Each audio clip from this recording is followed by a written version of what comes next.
In the scorching sands of Saqqara, archaeologists uncovered what may be Egypt's oldest tomb, dating back over 5,000 years, long before the pyramids were built. Inside, they expected simple relics from the dawn of civilization.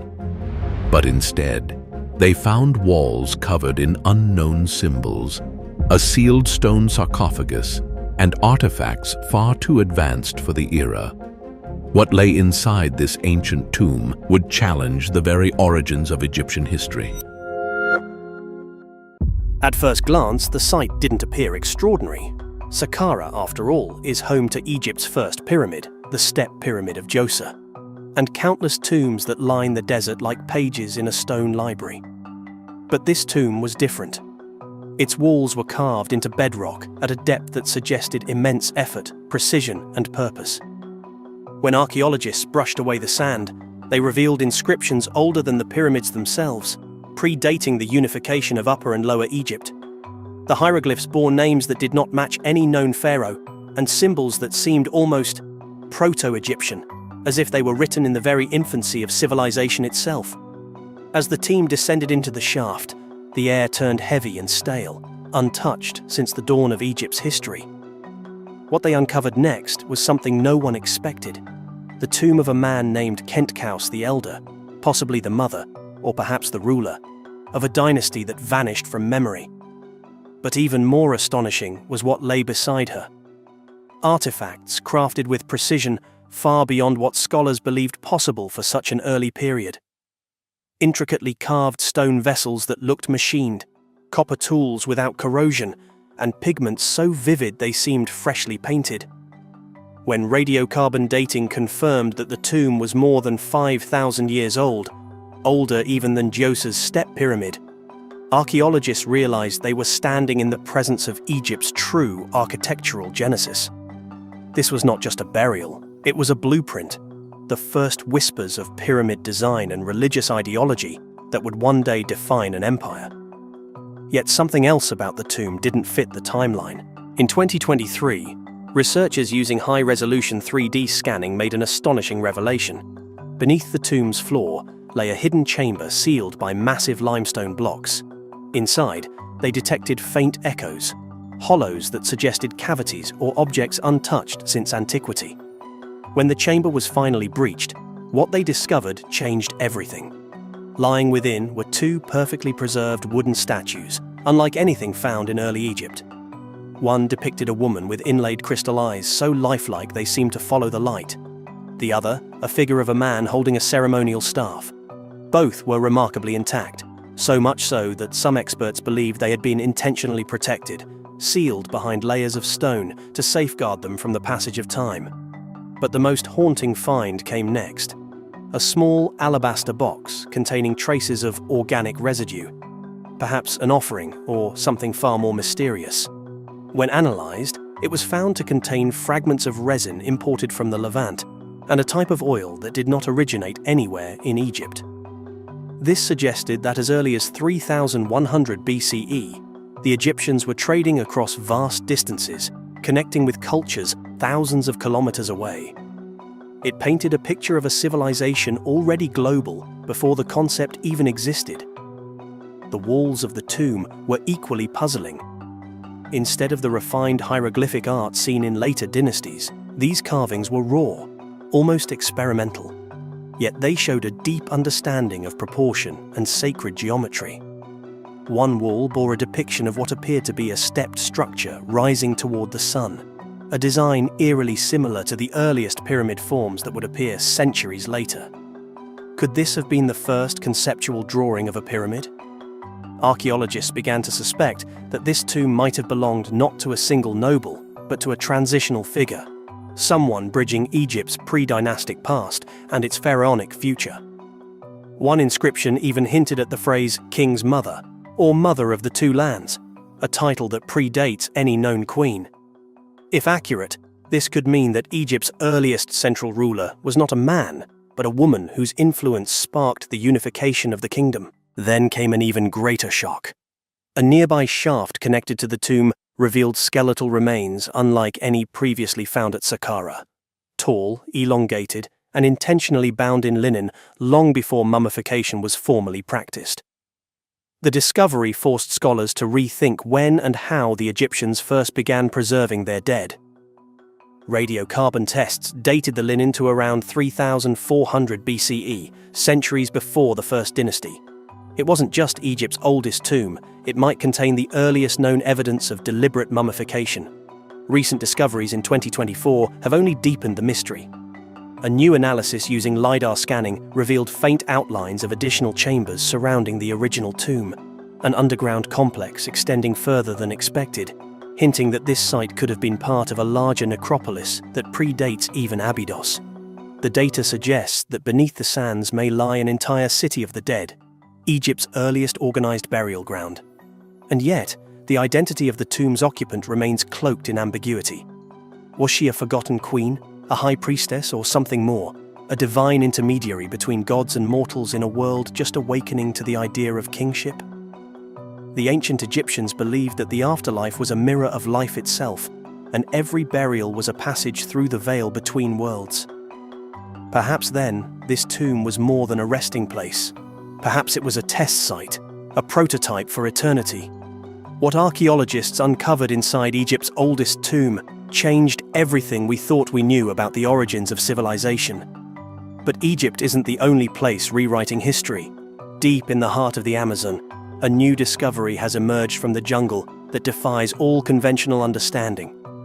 Join me as we uncover the ancient mystery hidden within the world's most uncharted forest. But before the Aztecs and before the Maya, there were a culture who are referred to as the Olmecs. The settlement story of the Americas is much more complicated than we've realized. And what the DNA is doing is it's telling us that there was something really weird. In the late 19th and early 20th centuries, there was a growing fascination with ancient civilizations, particularly in the Victorian era. This interest was driven by a mix of cultural trends in exploration, colonization, and a certain romantic allure attached to discovering lost cultures. Major institutions like museums and universities, primarily in Europe and the US, started funding expeditions to unearth ancient artifacts and understand the history of indigenous civilizations in the Americas. It was a time when archaeology began to evolve from just hunting for treasures to a more scientific approach, focusing on careful excavation and detailed analysis. One of the things I've realized is that there is no classic Native American feature. That Native Americans are have a very complex genetic story with very many different elements brought into it, and we shouldn't be necessarily surprised by the supposedly non-Native American look. Interestingly, during this period, many artifacts, especially the colossal heads and stone structures found in the Olmec region, were often wrongly attributed to other well-known civilizations like the Maya or Aztec.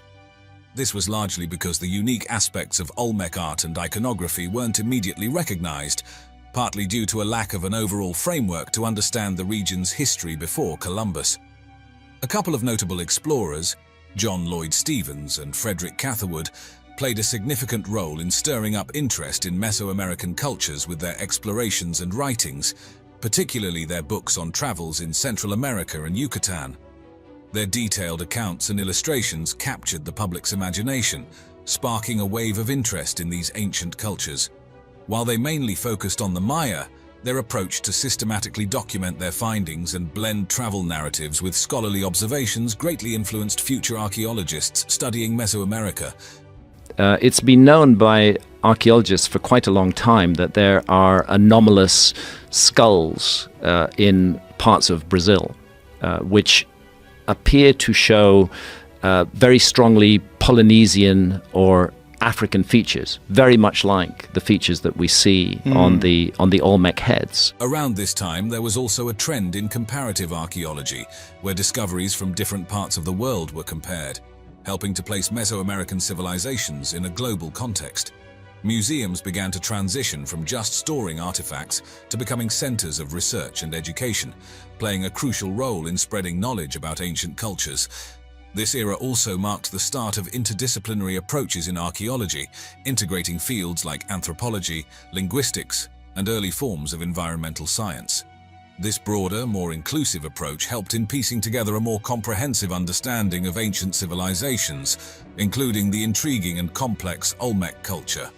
Back in the late 19th and early 20th centuries, when Western archaeologists were exploring Mesoamerica, they started coming across these massive stone heads. Some of them were over 9 feet tall and weighed several tons, with distinctive features like flat noses and fleshy cheeks, often adorned with helmet-like headgear. But here's the thing. Despite their impressive size and unique features, their true cultural significance wasn't immediately understood. They're most famous for is these huge carved human heads, which can be on a scale of up to 20 to 25 tons, which have curious features which have been interpreted variously as Polynesian, African, don't look like classic Native American features. One of the earliest significant findings was made by José Melgari Serrano in 1862 at Tres Zapotes in Veracruz. He unearthed what we now know as one of the first Olmec colossal heads. Melgari Serrano even described the head as having Ethiopian features, which tells us a lot about the perceptions and biases of that era. But, and this is crucial, his discovery didn't really spark a broader understanding of the Olmec culture right away.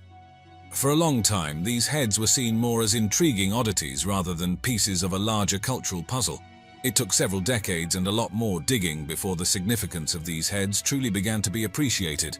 Initially, many people thought these artifacts might belong to other known civilizations, like the Maya or Aztec, because the idea of the Olmecs being a distinct, early Mesoamerican civilization hadn't quite taken shape yet. Beneath the sands, carved into stone, and hidden within the earth, they lie, the silent cities of the dead. For millennia, these ancient tombs have guarded secrets, whispered tales of forgotten empires, and held the very essence of vanished lives. From the golden treasures of pharaohs, like those entombed with Tutankhamun in the Valley of the Kings, to the silent armies of emperors standing guard in the mausoleum of the first Qin emperor. These are not mere burial sites, but gateways to the past. Tomb of Tutankhamun, Valley of the Kings, Egypt. The tomb of Tutankhamun, designated KV62, lies in the Valley of the Kings near Luxor, Egypt. This tomb belonged to the boy pharaoh Tutankhamun, who ruled during the 18th dynasty. Though his reign was short and unremarkable, the 1922 discovery of his nearly intact tomb by Howard Carter's team brought him global fame. The tomb's small size and hidden entrance protected it from grave robbers for over 3 millennia, preserving a royal burial. The tomb contained over 5,000 objects, including gold jewelry, chariots, statues, weapons, clothing, and the famous gold death mask. These opulent burial goods illustrate the wealth and power of Egyptian pharaohs. The discovery ignited Tut mania and popularized Egyptian art. Beyond its appeal, the tomb provided invaluable insights into ancient Egyptian culture and tomb robbery. Today, Tutankhamun's tomb, KV62, is open to the public. While most artifacts are now in the Grand Egyptian Museum in Giza, his mummy and sarcophagus remain. Tutankhamun's fame continues to fuel interest in ancient Egypt. Mausoleum of the first Qin Emperor, Xi'an, China. The mausoleum of the first Qin Emperor, Qin Shi Huang, located in Lintong District, Xi'an, China, was built from 246 BCE and took 38 years to complete. The accidental discovery of the terracotta army in 1974 revealed a vast funerary complex designed to mirror the emperor's earthly realm and ensure his afterlife rule. The terracotta army consists of approximately 8,000 life-size terracotta soldiers, horses and chariots, each with unique features, showcasing the Qin dynasty's military power and craftsmanship. The mausoleum complex also includes bronze ritual vessels, jade jewelry, and gold and silver ornaments. The main tomb mound, possibly containing an underground palace with rivers of mercury and booby traps, remains unexcavated. The terracotta army, a masterpiece of Chinese sculpture, and the entire mausoleum site, the largest preserved archaeological site in China, are UNESCO World Heritage Sites.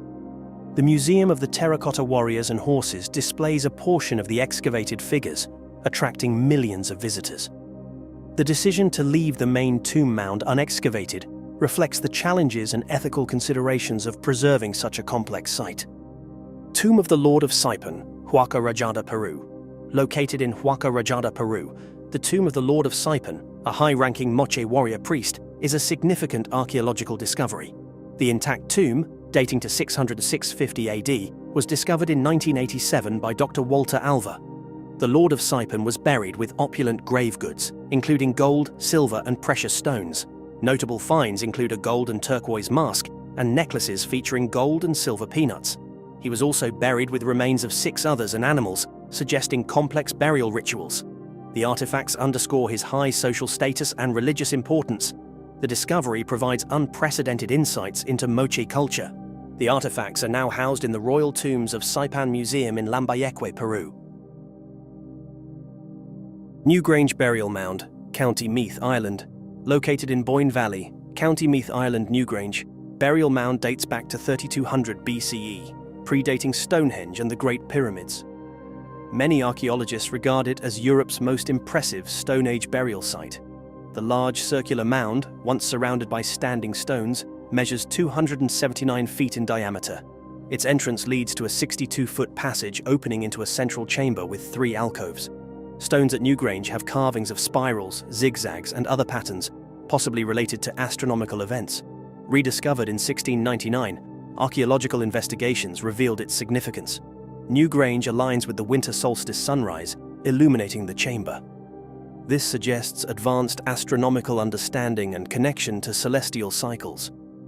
Classified as a passage tomb, Newgrange likely served astrological, spiritual, religious, and ceremonial purposes. It provides insights into Neolithic burial practices, art, and advanced knowledge. Today, it's a UNESCO World Heritage Site, accessible through guided tours. Tomb of Kazanlak, Bulgaria. The Thracian tomb of Kazanlak, Bulgaria, dates to the late 4th century BCE. It was part of the necropolis of Southopolis, capital of the Thracian king Suits III. Believed to be the final resting place of a Thracian ruler and his wife, the tomb was discovered in 1944. The Tholos tomb structure features a narrow corridor leading to a round burial chamber with a beehive-shaped dome. The tomb's significance lies in its well-preserved murals and frescoes depicting Thracian culture and burial rituals. These vibrant paintings are considered Bulgaria's best-preserved artistic masterpieces from the Hellenistic period and show Greek influence. The Thracian tomb of Kazanlak is a UNESCO World Heritage Site. To preserve the murals, the original tomb is restricted, but visitors can experience a replica nearby. Macedonian Royal Tombs, Vagina, Greece. Located near Vagina, Greece, the royal tombs of Aigai, ancient capital of Macedon, gained prominence in the late 1970s. The discovery of Tomb 2, undisturbed since antiquity, offered insights into Macedonian funerary practices and royalty. Archaeologist Manolis Andronikos identified it as the tomb of Philip II, Alexander the Great's father. A golden larnax with the Star of Vagina held cremated remains, alongside weapons, armor, and a gold wreath. Unequal greaves supported accounts of Philip II's limp. The royal tombs confirmed Aigai's location and provided invaluable insights into Macedonian culture and history. The site is now the Museum of the Royal Tombs of Aigai, Vagina. West Kennet Long Barrow, Wiltshire, England. The West Kennet Long Barrow, near Avebury in Wiltshire, England, is one of Britain's largest and most impressive Neolithic chambered tombs. Built around 3650 BC, this earthen mound measures approximately 100 meters in length and features a facade of sarsen stones leading to a central passage with 5 burial chambers.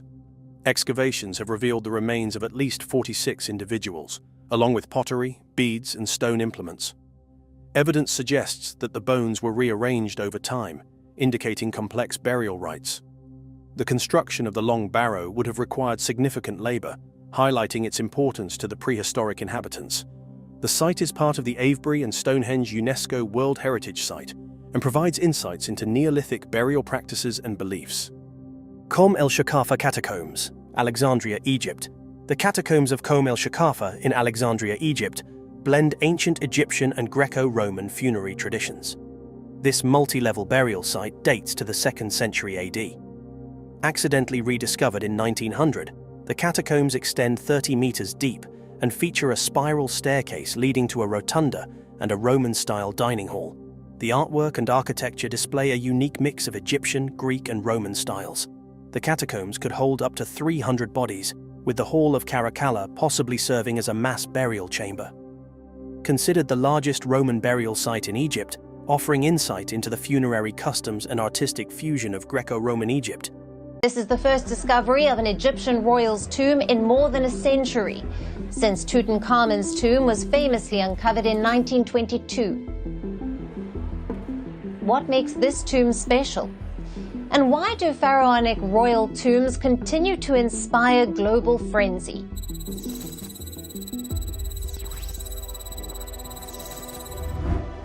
Buried in perfect silence since the time of Tutankhamun, this newly discovered chamber doesn't just contain a mummy. It contains a hidden story of immense power, ancient ritual, and a civilization at its mysterious peak. What archaeologists found inside is not only unprecedented, it's something no one was prepared to see. But in the seldom explored western hills of the Valley of the Kings, long believed to have given up all its secrets. For decades, archaeologists thought this hallowed valley had been fully excavated. But recent advances in satellite imaging and ground-penetrating radar revealed subtle anomalies beneath the bedrock, irregular patterns that suggested human intervention. When a joint Egyptian-British team began excavating, they quickly realized they had stumbled upon something extraordinary. Beneath tons of limestone and sand, they uncovered a sealed stone doorway. The lintel above bore a barely visible symbol, the winged sun disk, an ancient sign of divine royalty. The seal on the entrance was intact, unbroken since the day it was placed.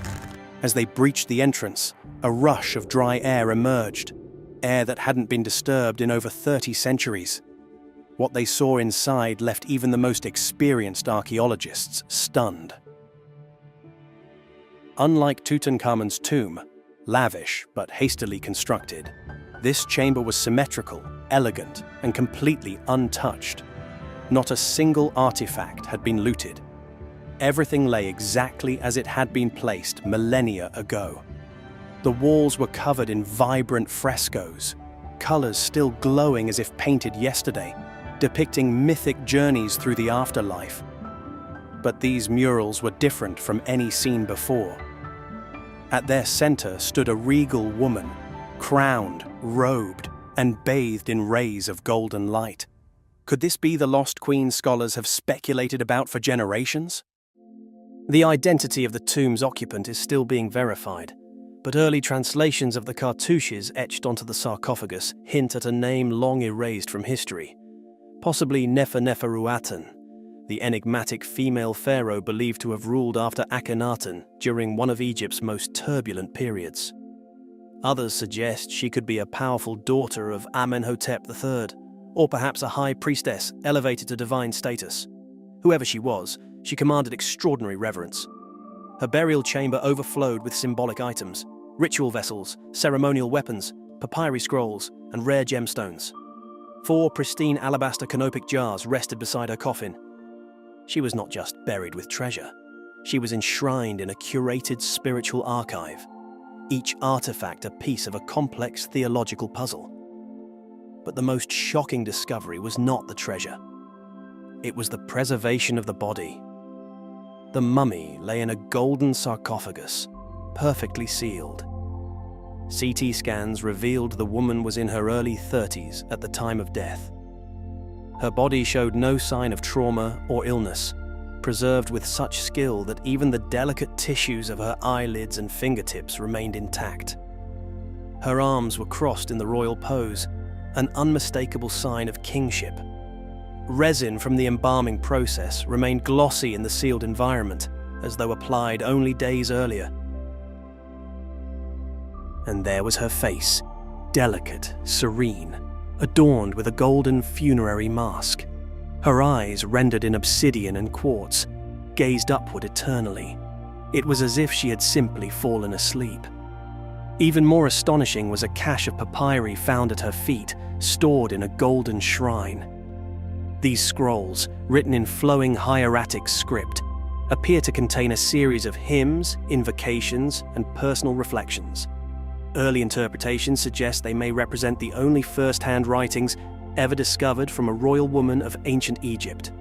These verses speak of cosmic balance, personal longing, and divine transformation, echoes of a powerful mind reaching out through time.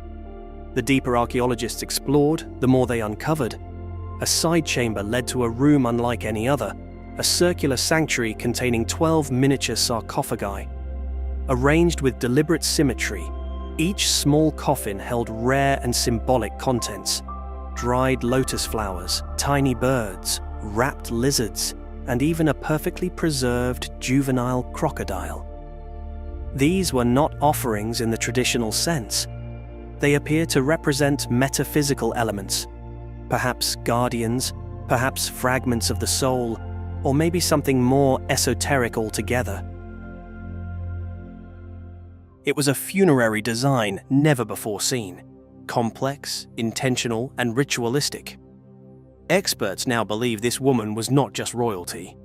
She may have been regarded as an avatar of divine energy, a bridge between the mortal and the sacred. Archaeological teams are proceeding carefully. Every item is scanned, photographed, and logged before movement. A full 3D model of the tomb is underway, and atmospheric sensors monitor humidity, temperature, and chemical activity. The goal is not just preservation, but understanding, reconstructing not just what lies inside, but what it meant to those who built it. Whispers in academic circles have begun referring to this site as Tutankhamun's rival, not because of its fame, but because of its depth. While Tut's tomb dazzled the world with gold, this tomb might offer something even rarer: wisdom. A glimpse into the mind, beliefs, and identity of a woman who defied the boundaries of her time and stepped into the mythic. Unlike King Tut, whose memory was nearly lost, this queen or priestess was buried with extraordinary care, not to be remembered by the masses, but perhaps to endure in the afterlife as a hidden power. And so, over 100 years after the Valley of the Kings last gave up its secrets, the sands of Egypt have spoken once more. A new royal voice has risen from the dust of time, not to repeat history, but to challenge it. This is not just another tomb. It is a message, deliberate, sacred, and eternal. A message from one ruler, across the millennia, to the world she left behind.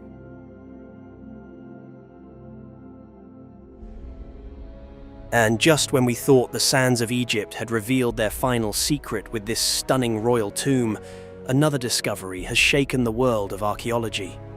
Deep beneath the ruins of ancient Taposiris Magna, researchers have uncovered a hidden tunnel, one that may lead straight to the long-lost tomb of Cleopatra herself.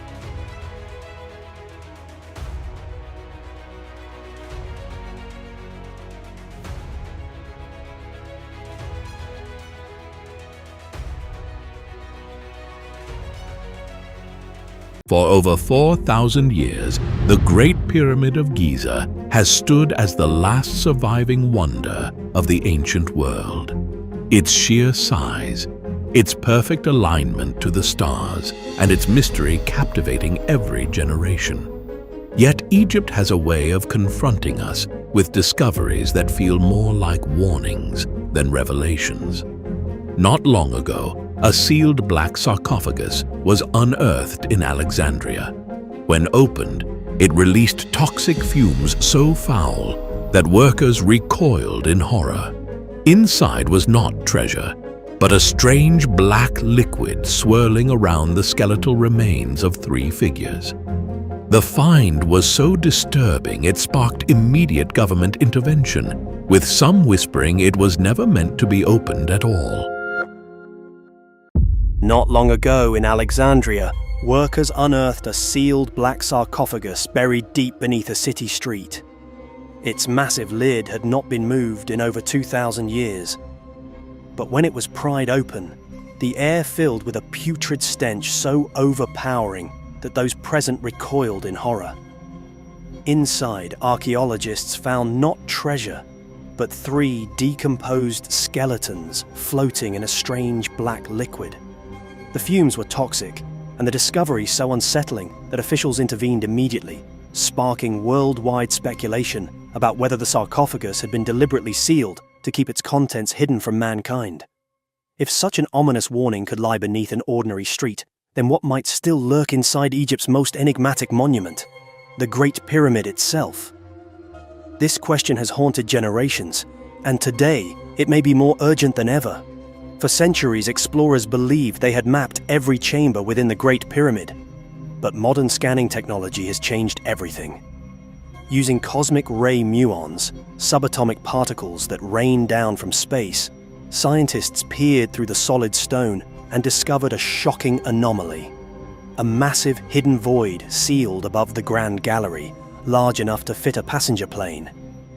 This cavity had remained untouched for over 4 millennia. What could be inside?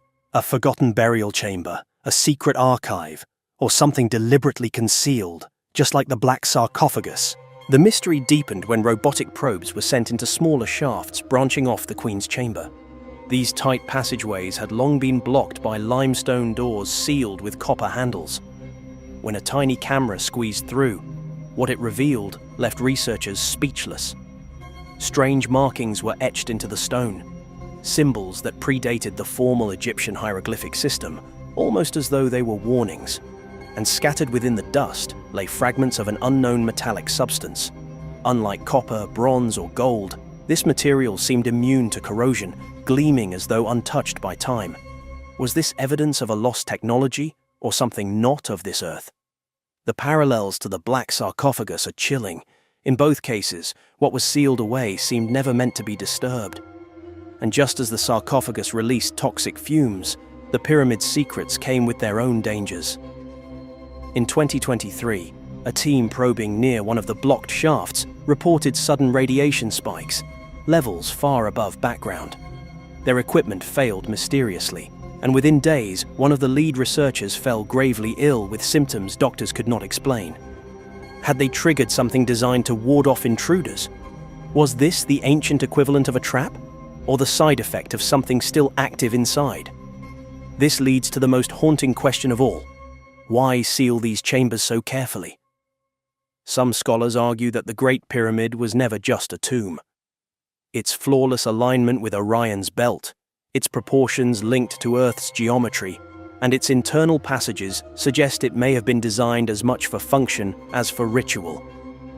Could it have been a containment vessel? A vault meant to protect or imprison something dangerous? Other ancient sites lend weight to this theory.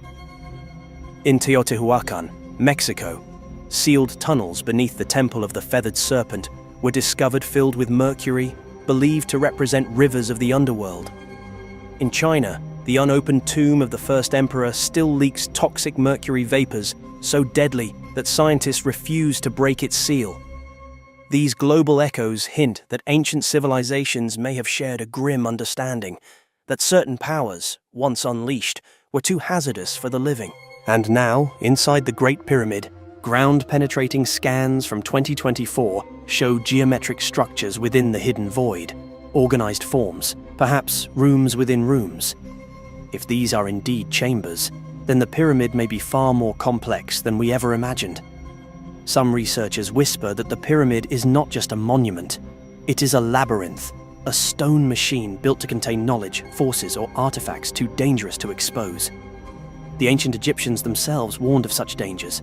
Their funerary texts speak of gateways between worlds, guarded by deities who could unleash chaos if unsealed. They believed the Ka and Ba, the spiritual doubles of the soul, could wander if not confined. Was the pyramid itself constructed as the ultimate safeguard, locking away forces that, if freed, might spill into the world of the living? The black sarcophagus serves as a grim reminder. When its seal was broken, toxic death spilled out, disturbing the remains within. Perhaps it was a warning about what happens when we pry open what the ancients meant to keep closed. If such horrors could lurk in a single coffin, then what might wait within the largest sealed monument on Earth? Today, the debate rages.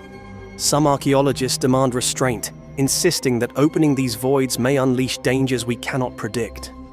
Others push forward, convinced that what lies inside could rewrite history or change humanity's future forever. But the tension is undeniable. The Great Pyramid may not just be guarding the past, it may be protecting us from it. Strange symbols, imperishable metals, radiation anomalies, and vast sealed spaces. These are not the hallmarks of a simple tomb. They are the fingerprints of something far more complex, something the ancient Egyptians may have feared even as they worshipped. And as modern science presses against these ancient seals, we are forced to ask, what if they were never meant to be opened? The Great Pyramid still stands, timeless against the desert sands, a silent sentinel of secrets. But each discovery edges us closer to a forbidden truth, one that may prove the ancients did not simply build for eternity, but to protect eternity from us. What was uncovered inside the Great Pyramid left archaeologists shaken. But Egypt is not the only land guarding forbidden secrets. Far to the east, deep within Mongolia's mysterious Forbidden Zone, scientists have stumbled upon an 800-year-old enigma that challenges everything we thought we knew about this remote land. Prepare to journey into a place few have ever seen and uncover the secret it has hidden for centuries. They killed 10% of the population of Earth while he was alive. They had a lot of things going for them. They had strategy, first of all. They had devious, wild strategies. They killed so many people that they affected the carbon footprint of human beings on Earth. Driving towards Ordos City in Inner Mongolia, China, you're bound to notice the striking mausoleum of Genghis Khan. Rebuilt in the 1950s to honor the legendary Mongol leader, this traditional Mongol-style complex is a focal point for those who wish to pay their respects to a man whose empire once spanned from the Pacific Ocean to Eastern Europe. Yet, intriguingly, the mausoleum doesn't actually hold Genghis Khan's remains. It's a cenotaph, a monument to someone whose final resting place lies elsewhere. This fact alone adds an air of mystery to the figure of Genghis Khan, a ruler of immense power and reach, yet whose burial site remains a secret to this day. There's like a considerable decrease in the carbon layer on Earth when Genghis Khan was alive. Genghis Khan, born Temujin, came from humble beginnings near the sacred mountain of Burkhan Khaldun in what is now Mongolia. His early years were marked by poverty and danger, but these hardships shaped him into the formidable leader he would become. Burkhan Khaldun wasn't just a mountain to him, it was a sanctuary, a place to connect with the sky god Tengri and a hunting ground that provided refuge and solace. It's said that during one of his hunting trips he found such beauty in the view that he wished to be buried there upon his death. The end of Genghis Khan's life came in the summer of 1227, somewhere along the upper Yellow River. Even in his late 60s, Khan was actively expanding his empire, subduing the Tangut kingdom. Details about his death are scarce and shrouded in mystery, largely due to the Mongolian taboo surrounding illness and death. The secret history of the Mongols, our primary source for his life, is notably silent on the specifics of his passing, leaving us with more questions than answers. Genghis Khan's desire for a humble and unmarked grave, as per his wishes, speaks volumes about his character. Despite his vast empire and unmatched power, he sought simplicity in death, echoing his roots and the itinerant lifestyle of his youth. "Let my body die, but let my nation live," he reportedly said, underscoring his vision for Mongolia's enduring legacy over his own memorialization. This blend of humility and mystery makes the story of Genghis Khan's final resting place all the more captivating, a testament to a life that, while immensely documented, still holds secrets yet to be uncovered. For over a century, the sands of Egypt kept their secrets. Not since Howard Carter's discovery of Tutankhamun in 1922 had a new pharaoh's tomb been unearthed, until now. Who was this long-lost monarch, and how could his very existence have escaped history's notice? Archaeologists have now uncovered the lost tomb of an Egyptian ruler from a long-forgotten dynasty, a pharaoh so obscure that even his name has been lost to time. This astonishing discovery, the first of its kind in generations. Under the desert sun in Abydos, Egypt, archaeologists carefully excavated the entrance to a newly found tomb, one that had remained hidden beneath the sands for millennia. In early 2025, their international team was stunned to uncover a massive 3,600-year-old burial chamber nearly 23 feet underground. The site, a rocky bluff known as Anubis Mountain near the ancient city of Abydos, had long been a sacred necropolis. Legend holds it as the burial ground of Osiris, lord of the underworld. Few expected that such a grand royal tomb could still lie undiscovered here in modern times. Yet, as the diggers cleared away centuries of sediment, a decorated entryway emerged, its doorway lined with faded hieroglyphic inscriptions and images of ancient guardians, still watching over the entrance after millennia, leading into a series of chambers capped by towering 16-foot-high mud-brick vaults, an architectural marvel that has remained intact after 36 centuries. This was an unmistakably monumental tomb, and its age and location hinted at something extraordinary. In fact, many on the expedition believed they had already found all the royal tombs Abydos had to offer, until this moment proved them wrong. With hearts pounding, the team descended into the darkness of the tomb. They clambered down the shaft and through a passageway that had been sealed for centuries, their flashlights dancing across walls that hadn't seen light since antiquity. Deep inside the tomb, the explorers found unmistakable proof of its royal status. Part of the chamber's ceiling was still intact, painted a midnight blue and sprinkled with golden stars, a motif used only in the tombs of kings. Even the veteran archaeologists on site were moved by the discovery's significance. One field director confessed that when he finally climbed back to the surface, he burst into tears, overcome with emotion at what they had uncovered. Dr. Josef Wegner, the lead archaeologist, noted that they came upon a royal tomb we had no idea existed, evidence of what he called a lost, forgotten dynasty hidden in the desert. It's not every day that history literally rewrites itself with the find of a single tomb.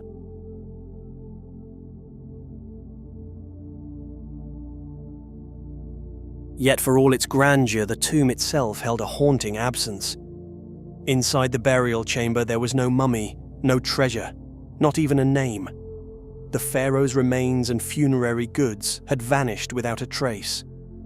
The hieroglyphs that once proudly proclaimed his identity on the doorway were gouged out, leaving only blank stone where royal cartouches should have been. Archaeologists could only curse the likely culprits, grave robbers who plundered the tomb thousands of years ago. The ancient tomb robbers were not always very considerate, one archaeologist quipped, noting how little evidence was left behind for posterity.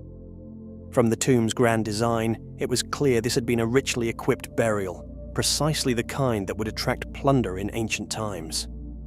The fallen king probably ruled around 1600 BCE in the midst of Egypt's turbulent Second Intermediate period.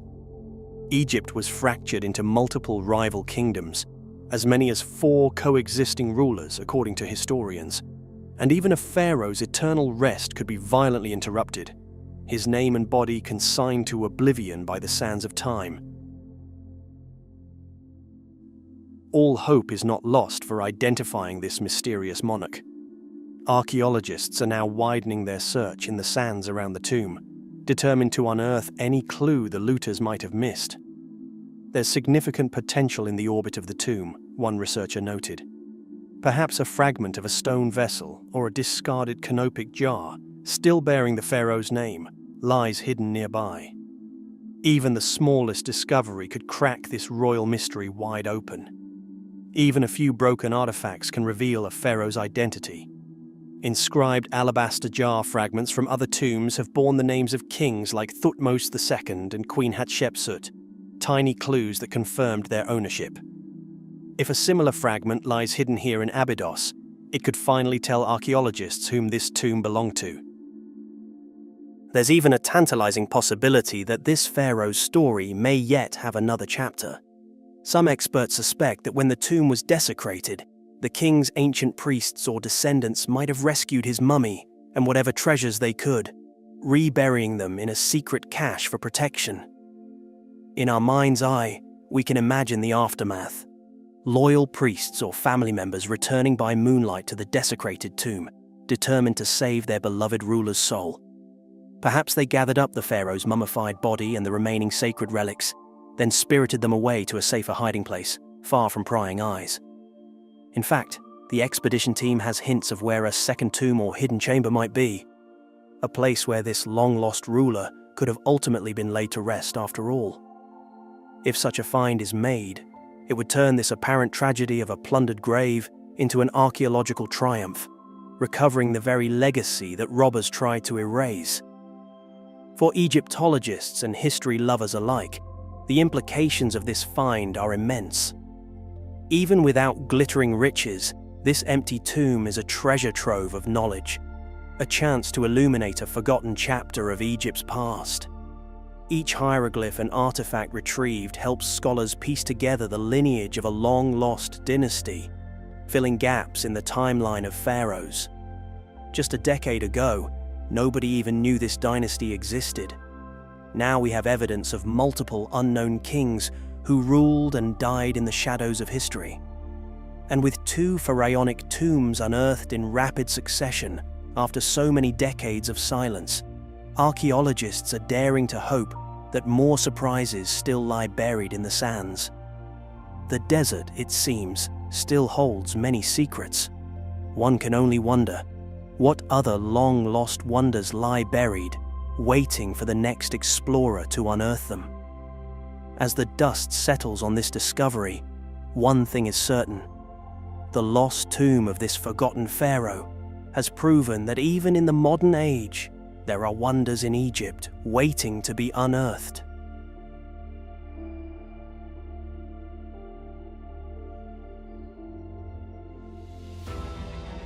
The discovery of a long-lost pharaoh's tomb reminds us just how many rulers have been swallowed by the sands of time. But one name still echoes through history like a legend: Cleopatra. And now, deep beneath an ancient temple, researchers believe they may have uncovered the very tunnel that leads to her lost tomb. Beneath the scorched sands of Egypt's Valley of the Kings lies a secret that refused to die. For over 3,000 years, it remained sealed, untouched by looters, unseen by priests, and unknown to history. But when archaeologist Howard Carter cracked open tomb KV62 in 1922, the world was stunned. What lay inside wasn't just a collection of ancient artifacts. It was a message from a forgotten boy king whose name had been erased, his legacy nearly extinguished. This is the story of a tomb that changed our understanding of ancient Egypt forever. But what made KV62 different? Why did this particular burial endure when so many others were lost to time and tomb robbers? And what have recent technologies uncovered? Secrets that even Carter could never have imagined. The answers are as mysterious as they are revelatory. It all began with a whisper, a hint in dusty records that one tomb had been missed.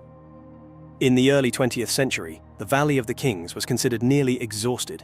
Dozens of tombs had been discovered, catalogued, and in many cases looted long before modern archaeology.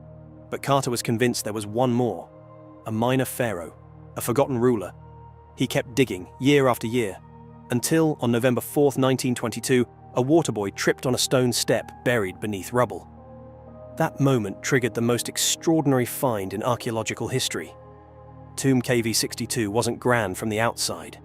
No towering colonnades, no massive statues, just a sealed doorway deep under the ground. But inside, time had stood still.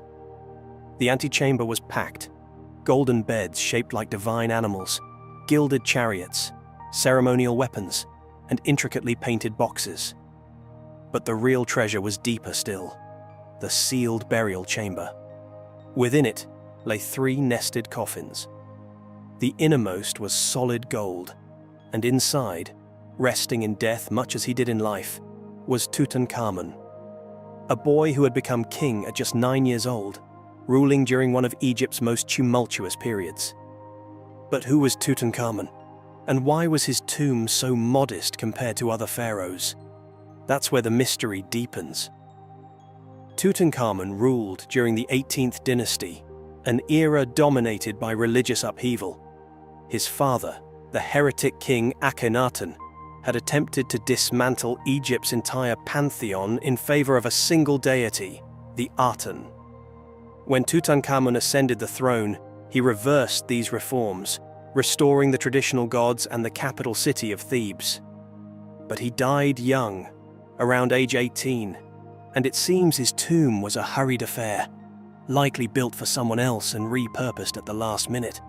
And that's precisely what may have saved it. Because it was small, tucked away, and quickly buried by debris from subsequent tombs, looters passed it over.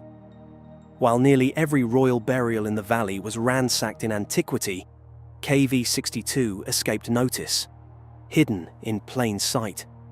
But the tomb wasn't completely intact. The antechamber had been broken into twice in ancient times, yet both attempts seemed rushed. The inner burial chamber remained sealed. The greatest prize, Tutankhamun himself, was undisturbed. Recent CT scans and DNA analysis have added haunting new details to the story. Tutankhamun suffered from a series of congenital disorders, likely due to royal inbreeding. His foot was deformed, and he walked with a cane. In fact, over 130 walking sticks were found in the tomb. He had malaria, a fractured femur, and signs of multiple infections. It's possible his death was the result of an accident combined with illness. Not a glorious battlefield end, but a slow, tragic decline.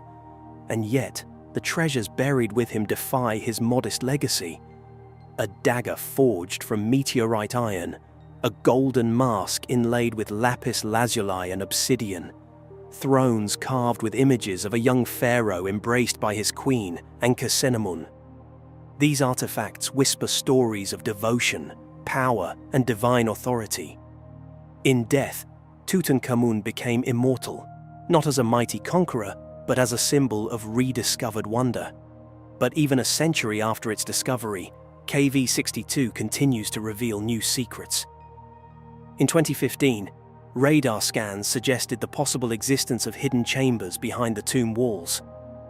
Theories exploded. Could Queen Nefertiti, Akhenaten's queen and perhaps Tutankhamun's mother, lie just beyond a sealed partition? Could KV62 be only part of a larger, more elaborate royal complex? Subsequent scans produced conflicting results. Some found anomalies in the walls, others found none. The debate rages on. Egyptologists remain divided. The Egyptian Ministry of Antiquities has continued to investigate, but no definitive chamber has yet been revealed. And still, the tomb keeps its silence. Yet the very idea that more may lie behind those walls is tantalizing, because KV62 is a paradox. It is both a final resting place and a beginning. Its discovery sparked a renewed global fascination with Egyptology. It redefined how we understand ancient burial practices, dynastic politics, and the lengths the ancients went to preserve their dead for eternity. And Tutankhamun, once a footnote in history, became a global icon. But perhaps the greatest secret KV62 holds is not physical at all. It is the reminder that history can still surprise us, that even after millennia, the earth can whisper long-forgotten names, that glory, immortality, and memory often outlast empires, and that the desert still guards its mysteries, waiting for the curious, the patient, and the bold to uncover them. In the stillness of the Valley of the Kings, beneath layers of time and silence, KV62 remains. A tomb, a time capsule, a testament. What else lies beneath our feet, waiting to rewrite history? KV62 stunned the world with its secrets sealed in darkness for over 3,000 years. But that was just one tomb. Deep beneath Egypt's sands, a recently uncovered tunnel has led Egyptologists to something even more bewildering. A hidden network of tombs, and a discovery no one saw coming. What they found defies every expectation. There's something called the Osiris Shaft, which is located directly under the causeway between the Sphinx and the second pyramid. It goes about 100 feet underground. It's carved out of the limestone bedrock. It's the creepiest place I've ever been in my life. It's disturbing. So it's 3 different shafts, and you go down, and here's where it gets, this is the crazy part. When you get to the 3rd level, which is completely dark and freaky, there was a side tunnel. Zahi Hawass himself, there was a documentary, went down there, and he's standing in front of this tunnel that went sideways, and he says, it's yet to be explored, and I don't know what's down there. But Joe, they've since sealed it up. It's like cinder blocks, they sealed it up. What? Yes! There are things that have gone underground in Egypt that, for whatever reason, Joe, is just off limits to the public.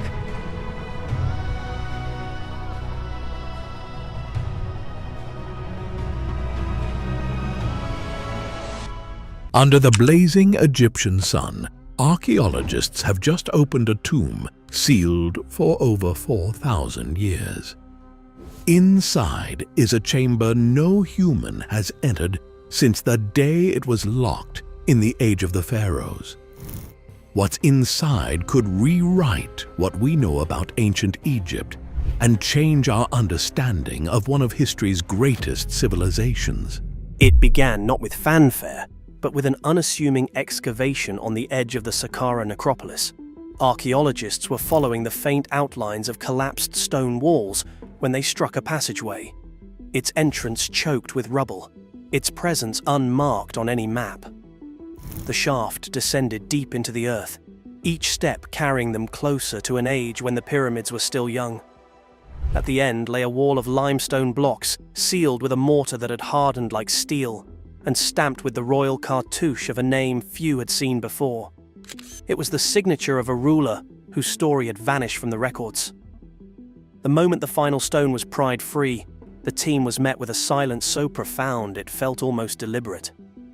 Their lights pierced the darkness, revealing painted walls still blazing with color, the pigments clinging to life after 4 millennia. Hieroglyphs danced in the beam, scenes of royal processions, offerings to the gods, and the journey through the underworld. One panel depicted the pharaoh standing before Osiris, the god of the afterlife, holding the Ankh, the symbol of eternal life. And then came the most startling discovery: the burial chamber itself, perfectly intact. The cedarwood sarcophagus, imported from the Levant, lay in the center, its lid carved with the serene face of the king. Around it, an astonishing array of artifacts lay exactly where ancient hands had placed them. Alabaster jars sealed with resin, gold amulets shaped like scarabs, and even trays of dried figs and bread prepared for the pharaoh's eternal feast. It was as though the man had been entombed yesterday, not during the Middle Kingdom. Recent scientific advances have given archaeologists a way to read such relics like never before. High-resolution 3D scanning captured every brushstroke on the painted walls before the slightest breeze could disturb the pigments.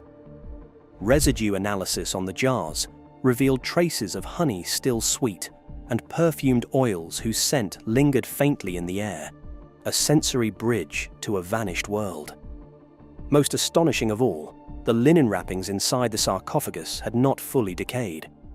Using non-invasive imaging, researchers could see the contours of a mummified body without unwrapping it, preserving the pharaoh exactly as his priests had intended. But the tomb was more than a time capsule. It was a political statement. Inscriptions hinted at turbulent times: a drought that strained the Nile's bounty, border conflicts in the Sinai, and the rise of powerful provincial governors who challenged the crown. The pharaoh's choice of burial site, far from the grand royal pyramids, may have been an act of defiance or self-preservation, seeking eternal rest beyond the reach of courtly intrigue. The most haunting element, however, was a narrow stone chest sealed in pitch, found tucked into a recess in the chamber wall. Inside lay a set of scrolls written in a delicate hieratic script. Early translations suggest these were the king's personal reflections, a rarity in Egyptian archaeology. One fragment speaks of the weight of the double crown and the loneliness of ruling when even the gods seem silent. If authenticated, these writings could be among the earliest examples of royal introspection ever discovered. Opening the tomb has also reignited debates about ancient Egyptian engineering. The chamber's ceiling, constructed from massive granite slabs, shows no signs of collapse or shifting, proof of precision stonework that has endured earthquakes, floods, and the slow, crushing weight of time. Recent ground-penetrating radar surveys revealed a hidden ventilation system carved into the rock designed to preserve the air quality for the deceased. Such innovations are forcing scholars to reconsider the technological capabilities of the Middle Kingdom, often overshadowed by the more famous Pyramid Age. Yet for all the marvels, there is an inescapable sense of intrusion. The last person to see the inside of this tomb was likely a priest placing the final offering before sealing it forever. Now, after 4,000 years, we stand in that sacred space, our camera lights and measuring instruments replacing the flicker of oil lamps and the scent of incense. The ancient Egyptians believed that speaking the name of the dead kept their soul alive. With this discovery, the pharaoh's name, once lost, is spoken again. Some mysteries will remain. The full translation of the scrolls will take years. The genetic testing of the mummy may reveal unexpected lineages, alliances, or betrayals. And somewhere, still buried under the shifting sands, lie the tombs of those who served him, waiting for their own day in the sun. We've just stepped out of a tomb untouched for over 4,000 years, its secrets finally seeing the light of day. But what if I told you there's another ancient mystery, one so well hidden it's disguised as an ordinary mountain? Beneath the green slopes of Gunung Padang in Indonesia, evidence suggests a massive pyramid lies buried, and it could rewrite everything we think we know about human history.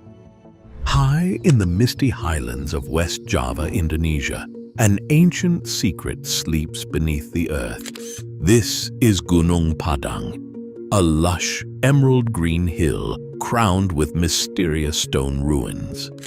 For generations, local legends spoke of a mighty king who tried to build a palace here in a single night. By dawn, the tale goes, the king's work froze in time as fragmented pillars and terraces. It's a captivating story, but recent findings suggest an even more astonishing reality. A massive pyramid may lie hidden under this mountain, one that could be older than any structure ever known. The very idea sounds unbelievable. A buried step pyramid from before the end of the last ice age. Yet the whispers of what if have drawn scientists and adventurers into a thrilling quest to uncover the truth beneath the jungle floor. From afar, Gunung Padang looks like just another green mountain rising out of the landscape. Its name even translates to Mountain of Enlightenment, and indeed, it has enlightened and baffled in equal measure. As you approach, the ordinary facade falls away. Impossibly, you begin to notice straight lines and terraces on the slopes. Climb the winding path, some 370 stone steps cut into the hillside, and you emerge atop a series of broad terraces.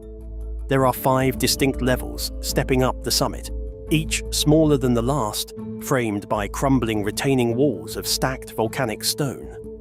Strewn across these platforms are hundreds of long, hexagonal stone pillars, andesite columns shaped by ancient hands, or perhaps by the fiery heart of the volcano itself. There's something called the Osiris Shaft, which is located directly under the causeway between the Sphinx and the second pyramid. It goes about 100 feet underground. It's carved out of the limestone bedrock. It's the creepiest place I've ever been in my life. It's disturbing. So it's 3 different shafts, and you go down, and here's where it gets, this is the crazy part. When you get to the 3rd level, which is completely dark and freaky, there was a side tunnel. Zahi Hawass himself, there was a documentary, went down there, and he's standing in front of this tunnel that went sideways, and he says, it's yet to be explored, and I don't know what's down there, but Joe, they've since sealed it up. It's like cinder blocks, they sealed it up. What? Yes! There are things that have gone underground in Egypt that, for whatever reason, Joe, is just off limits to the public.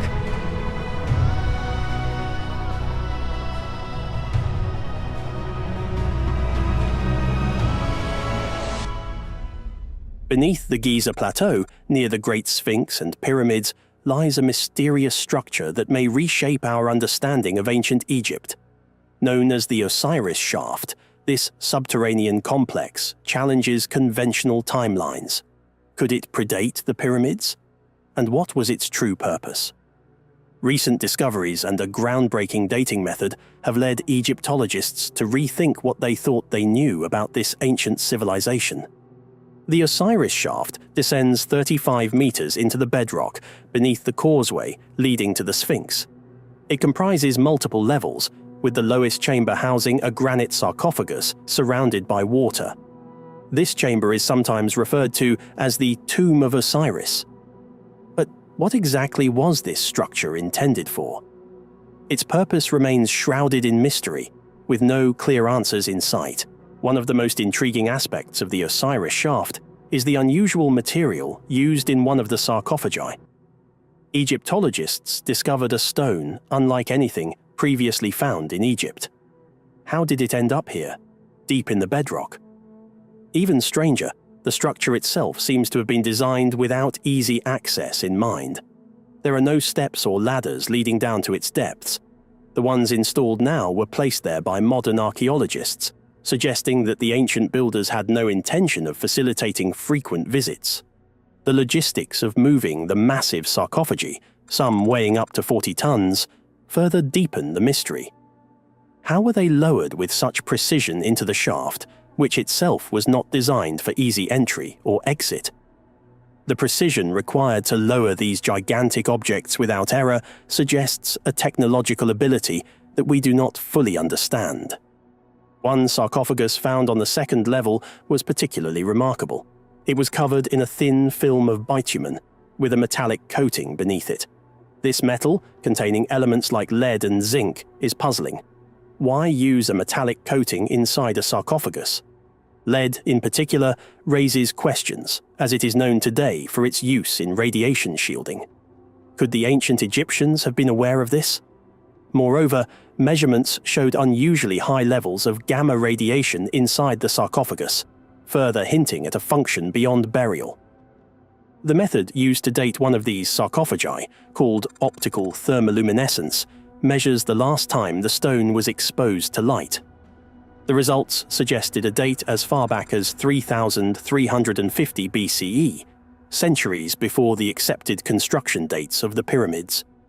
This implies that the Osiris Shaft could predate the pyramids and the earliest dynasties of Egypt. What's even more curious is the material of one sarcophagus, dacite, an igneous rock not found anywhere in Egypt. In fact, after consulting with geologists, it was confirmed that there are no significant dacite deposits in Africa large enough to produce a sarcophagus of this size. This means the stone was transported from outside the continent, perhaps from Europe or the Black Sea. The logistics of transporting a 40-ton block of stone across seas and deserts remains a mystery. Why didn't the builders use locally sourced granite or basalt, which would have been far easier to acquire? This discovery challenges long-standing views on ancient Egypt's chronology.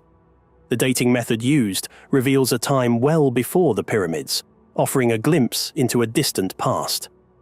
Could the Osiris Shaft represent the work of a forgotten civilization, one whose achievements have been lost to time? As we explore the depths of the shaft, more questions emerge. Was the shaft's design deliberate, meant to preserve the dead using unknown methods? Could the high radiation levels within the sarcophagi have played a role in ancient preservation techniques? The builders of this structure may have known things we have yet to uncover. As archaeologists delve deeper into the Osiris Shaft, they challenge established notions of ancient Egypt. On the third and deepest level, a stone island surrounded by water holds yet another granite sarcophagus. This time, the sarcophagus is made of granite, a material more common in Egyptian structures. However, its location deep underground and surrounded by water raises further questions. This sarcophagus dates to around 2370 BCE, placing it in the Old or Middle Kingdom. Interestingly, the design of the third level seems to be a later addition to the shaft, suggesting the site may have been used and modified over centuries. If true, this means the Osiris Shaft was considered important long before the time of the pyramids. One of the most intriguing features of the third level is the water system. A meticulously shaped canal surrounds the chamber, and the water level appears to be maintained at a precise depth. How did the builders engineer such a system over 100 feet underground? The bedrock in this area is solid, making natural water leaks unlikely. This suggests that the builders tapped into a hidden water source, possibly through an underground channel or spring. At the Osirian, another ancient Egyptian site, similar subterranean water channels have been discovered, indicating that the ancient builders had advanced knowledge of hydroengineering. Water was often seen as a source of life and regeneration, and its presence in the Osiris Shaft may have had symbolic significance in ancient rituals related to death and rebirth. This brings us to the connection between the shaft and Osiris, the Egyptian god of the dead and the underworld. According to myth, Osiris was resurrected in a sarcophagus placed on an island surrounded by water. The third level of the shaft closely mirrors this imagery. Could the builders have been trying to replicate the tomb of Osiris? Or was this part of a deeper religious practice? Oddly, the sarcophagi found in the Osiris Shaft are devoid of inscriptions, which is unusual for ancient Egyptian tombs. This absence of hieroglyphs has led some scholars to suggest that these sarcophagi were not intended for traditional burials, but served a different, perhaps secretive, purpose. Adding to the mystery, researchers detected significant levels of radiation inside the sarcophagi. Combined with the lead coating found on the second level, this suggests that the sarcophagi might have had an advanced preservative function, something we do not yet fully understand. If the ancient Egyptians had knowledge of radiation's effects on preservation, it would represent a technological leap far beyond what we currently attribute to their civilization. Beyond the physical mysteries, the Osiris Shaft raises important questions about the origins of Egyptian civilization. The dating of the second-level sarcophagus to as early as 3350 BCE points to a pre-dynastic origin, making the shaft one of the oldest structures in Egypt. As we continue to investigate the Osiris Shaft, the possibility of discovering hidden chambers, artifacts, or tunnels remains high. The Osiris Shaft is rewriting our understanding of ancient Egypt and perhaps even pointing to a forgotten chapter in human history. If you enjoyed this video, then prepare to embark on an extraordinary journey.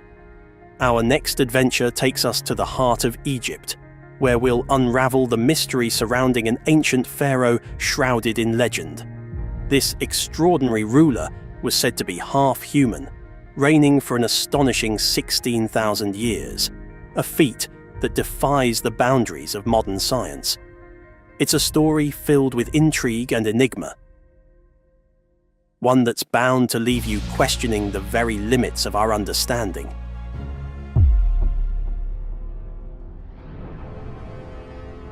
Thoth talks in the Emerald Tablets about being able to go into these halls of Amenti where he had rejuvenation chambers, which is what I believe is the Serapeum in Saqqara. And he would go into these gigantic stone boxes and he would then transfer his consciousness from his body into another body. And he would leave the body that he left inside of one of those gigantic boxes, one of those gigantic diorite stone boxes for 100 years while it recharged itself and rejuvenated. While he said he walks amongst men, but unlike a man. And he would do this for eons. He would transfer from body to body, not bodies he stole, bodies he created, that he created himself through probably some of the advanced form of stem cell technology. And he would walk amongst men, but unlike a man. And he was known all around the planet. And it's an incredible tablet that talks about the reigns of kings. Yeah. Some kings ruled for 28,800 years, 14,000 years. I mean, 20,000. If the numbers are insane. These are not Egyptian? This is no, not Egyptian. These are Anunnaki. The Pazyryk believed that after they died, they would go to a mountain pasture. Yukok seems to me the sort of place where the souls of the Pazyryk would have gathered.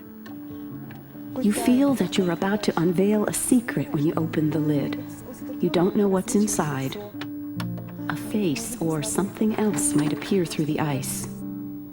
The discovery of the Tisul Princess, a mummified woman in Siberia, remains one of the most mysterious and unexplained archaeological findings in recent history. This mysterious event, which occurred in the early 1970s, has sparked numerous theories and continues to intrigue researchers and scientists.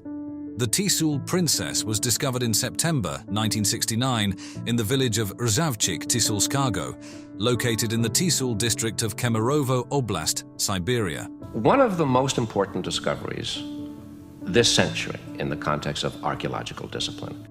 The unearthing of the mummy was purely accidental, resulting from the routine mining activities in the area. A local miner named Karpov stumbled upon a large, solid casket buried approximately 70 feet underground while excavating a coal mine.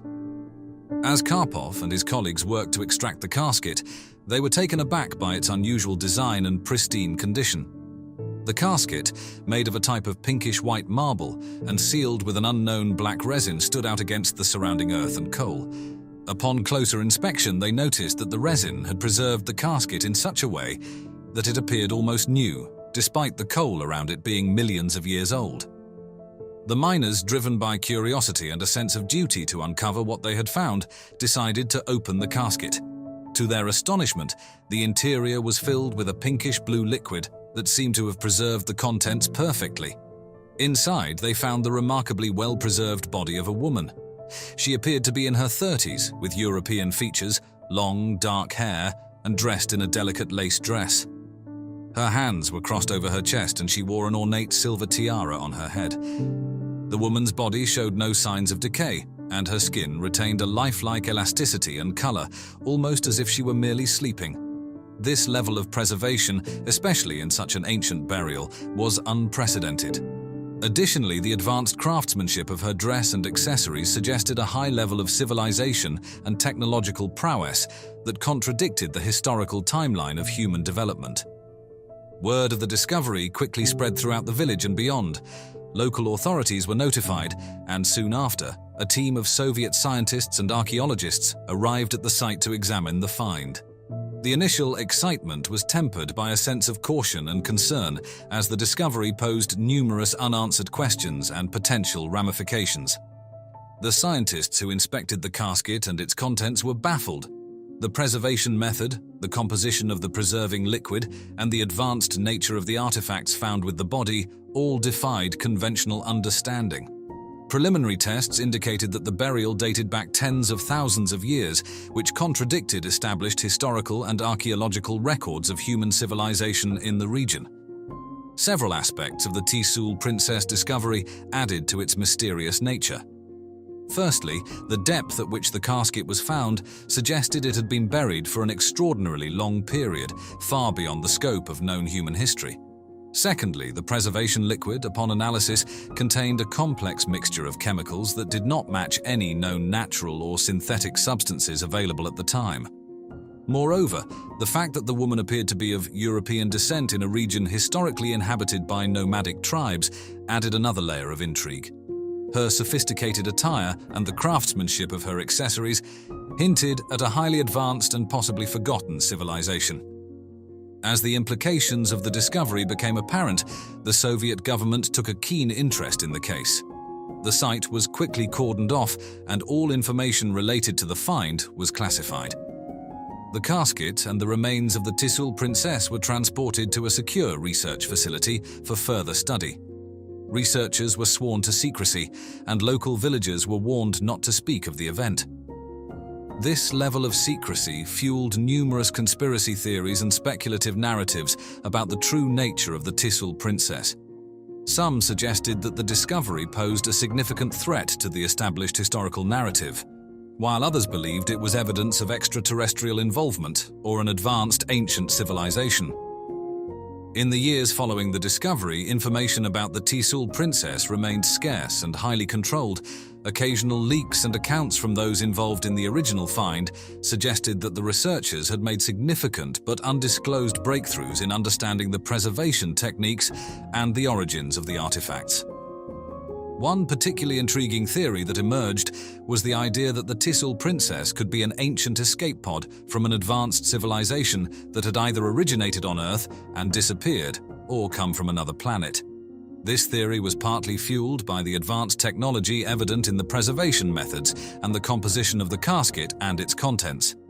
Despite the Soviet government's tight control over information, some details about the Tisul Princess continued to emerge through unofficial channels.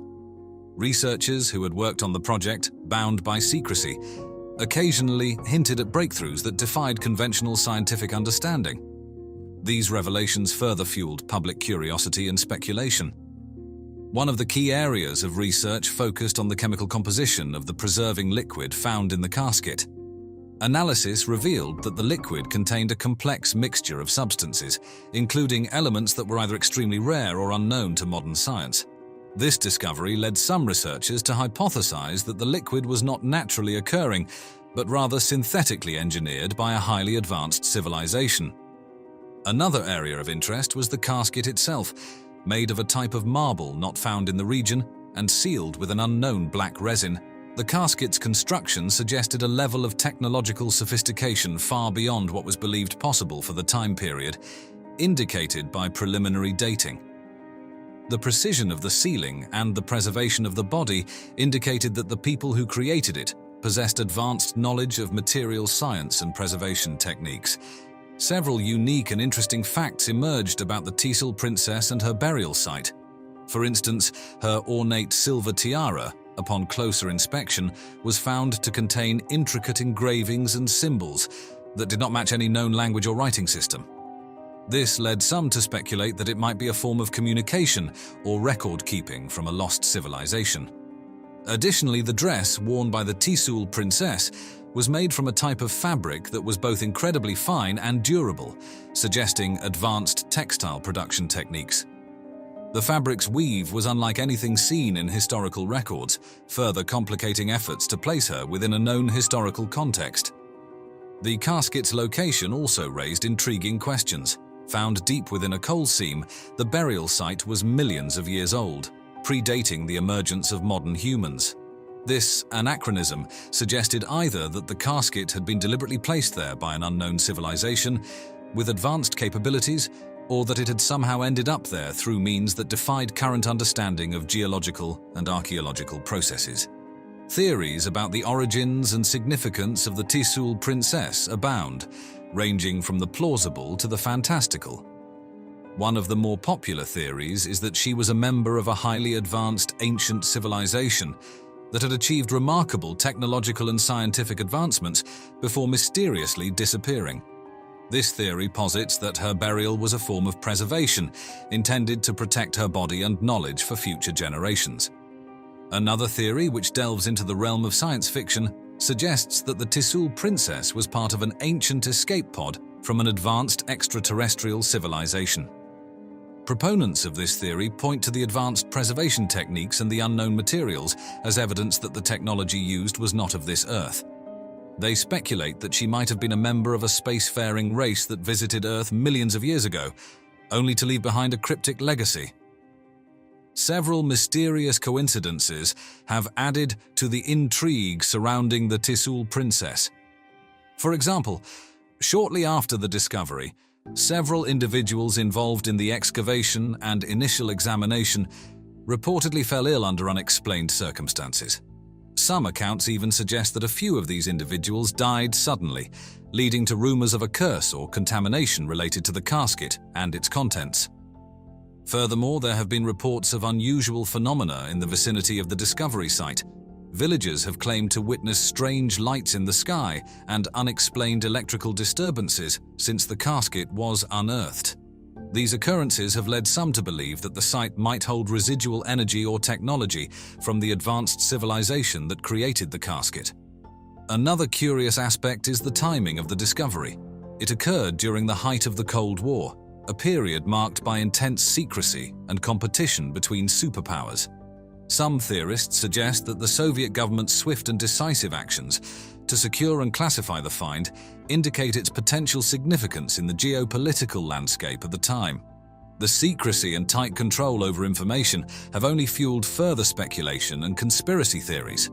The discovery of the Tisul Princess remains one of the most fascinating and mysterious archaeological finds of the 20th century. Under the blistering Egyptian sun, amidst the dust of a construction site in Alexandria, a chilling discovery halted all work: a colossal jet-black sarcophagus, buried deep beneath the earth. Nearly 9 feet long, 6 feet wide, carved from solid granite and weighing close to 30 tons. It had lain hidden beneath 5 meters of soil for over 2,000 years, sealed and untouched.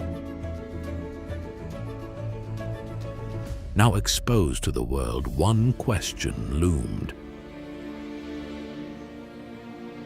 What ancient secret waited inside?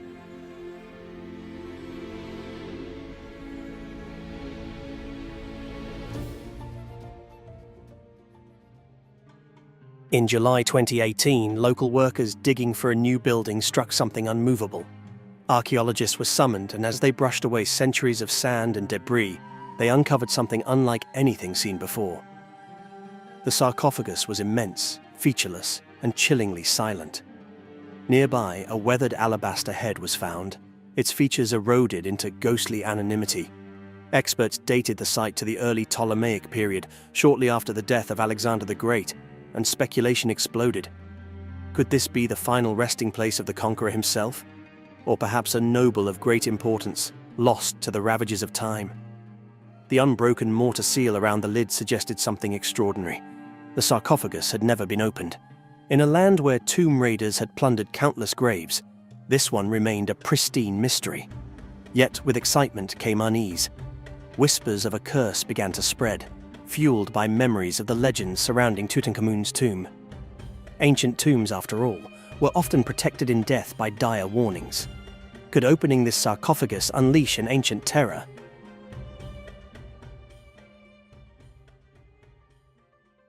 News of the find raced across the globe. Headlines blared warnings, and social media buzzed with dark humor and genuine concern. Some urged the team to leave it untouched, warning that the world had enough troubles without awakening a millennia-old curse. Egyptian authorities assured the public there was no cause for fear, but behind their reassurances, meticulous precautions were taken. Engineers, archaeologists, and military officials devised a careful plan to lift the massive lid without damaging the precious contents or disturbing something better left buried.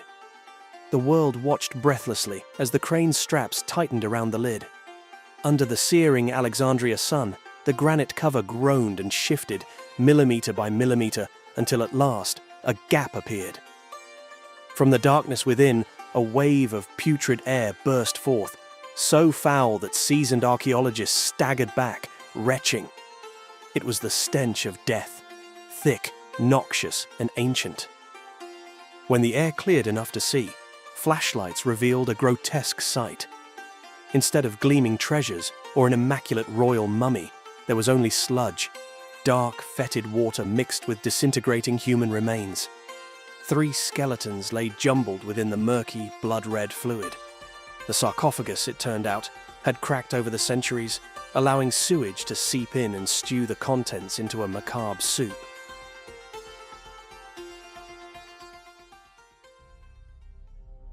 Bones floated eerily in the reddish muck. Skulls, ribs, femurs, fragments of lives long past. There was no gold, no inscription, no signs of royalty. Just 3 nameless souls, now caught forever in a grim tableau. It was not the discovery many had hoped for, but it was far from a disappointment. Even in their anonymous state, the dead had a story to tell. Relieved that no supernatural force had been unleashed, the team carefully drained the sarcophagus and removed the remains for analysis. Joking to the press, Mustafa Waziri, Secretary General of Egypt's Supreme Council of Antiquities, quipped, "We opened it, and thank God we have not been cursed." His words were met with laughter and applause, but the mystery was far from solved. Initial studies revealed tantalizing clues. Two of the skeletons appeared to be adult males. The third was a woman. One skull showed signs of a traumatic injury, possibly an arrow wound. These details hinted at lives entwined with violence, struggle, perhaps even tragedy. Despite the grandeur of their coffin, they were likely not royalty, but rather soldiers or prominent citizens of Alexandria's sprawling, bustling society. As conservators sifted through the muck, they discovered something unexpected. 3 small sheets of gold. Each bore faint, incised drawings, delicate symbols whose meaning remains under study. Perhaps these were protective charms, meant to guide the spirits of the dead through the treacherous corridors of the afterlife. Small though they were, they hinted at a ritual significance to the burial, a quiet reverence for the journey beyond death. The absence of treasure only deepened the sarcophagus's allure. Its starkness spoke of a different kind of wealth, not of material riches, but of mystery and human drama. Why had these 3 individuals been buried together in such an enormous coffin? Why no inscriptions, no grand adornments? Was the sarcophagus reused, or did its creators intend it as a shared tomb from the beginning? Theories abound. Perhaps the sarcophagus was intended for a noble, repurposed when fate intervened. Perhaps it belonged to a family of soldiers who earned a hero's burial, though history forgot their names. Or maybe it was simply the work of those who sought to honor the dead with whatever grandeur they could afford. Whatever the truth, it remains locked in the bones, waiting for science to pry loose the final pieces of the puzzle. The Black Sarcophagus may not have contained a king, but it succeeded in capturing the world's imagination. In a single, silent monument, it crystallized our deepest fascinations. The allure of lost history, the thrill of the unknown, and the timeless human urge to connect with those who came before us. It reminded us that even in death, even submerged in sewage and decay, the past still speaks. No curse was unleashed, no apocalypse descended. Instead, the massive black coffin revealed something far more profound, the enduring echoes of human lives, imperfect, unheralded, yet still reaching across the centuries. In the end, it was not terror that emerged from the earth, but a powerful, humbling connection to our shared mortality. And somewhere, deep beneath other layers of sand and stone, other secrets lie waiting, silent and patient, until the day we dare to lift the lid once more.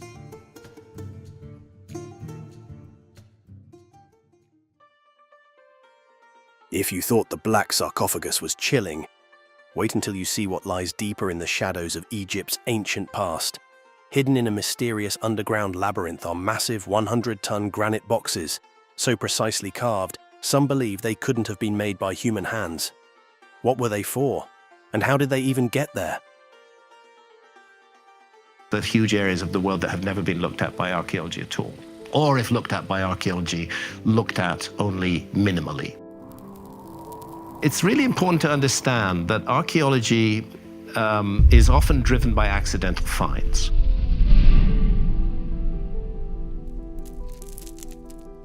In the shadowed depths beneath the temple of the ancient city of Taposiris Magna, located along the Egyptian coastline, a monumental discovery was made by Kathleen Martinez of the University of Santo Domingo, Dominican Republic, and her team. Let's call in the archaeologists to make sure that we're not going to wreck any ancient archaeology while we're doing this. And that's a lot of archaeological discoveries are made as a result of that. During their meticulous excavations, they unearthed an extensive tunnel plunging 13 meters underground, expertly carved through 1,305 meters of sandstone.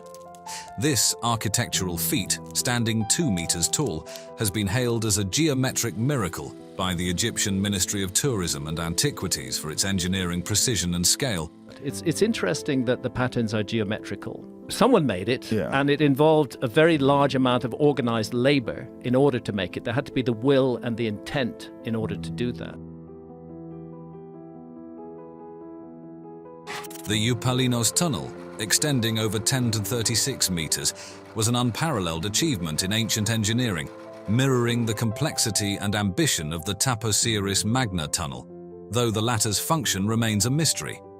Despite being partially submerged in water, the tunnel's purpose, beyond its architectural resemblance to historical works, is still under investigation. The driving force behind Martinez's dedication to Taposiris Magna since 2004 has been the quest to locate the final resting place of Cleopatra VII, the last queen of the Ptolemaic dynasty. Are we looking at the traces of a forgotten episode in human history? I think so. I think that's what's going on here. The excavations at Taposiris Magna have not been in vain, revealing artifacts and signs hinting at the presence of Cleopatra and her ancestors. Founded around 280 BCE by Ptolemy II, a direct descendant of one of Alexander the Great's generals, Taposiris Magna is steeped in the legacy of its founders. The temple, believed to be dedicated to Osiris and his consort Isis, also aligns with Cleopatra's efforts to embody Isis, strengthening her divine legitimacy. This is a very neglected area of the world as far as deep and ancient archaeology goes. Discoveries within the temple complex have included coins adorned with the likenesses of Cleopatra and Alexander the Great, alongside figurines of Isis, suggesting a vibrant cultic activity centered around these figures.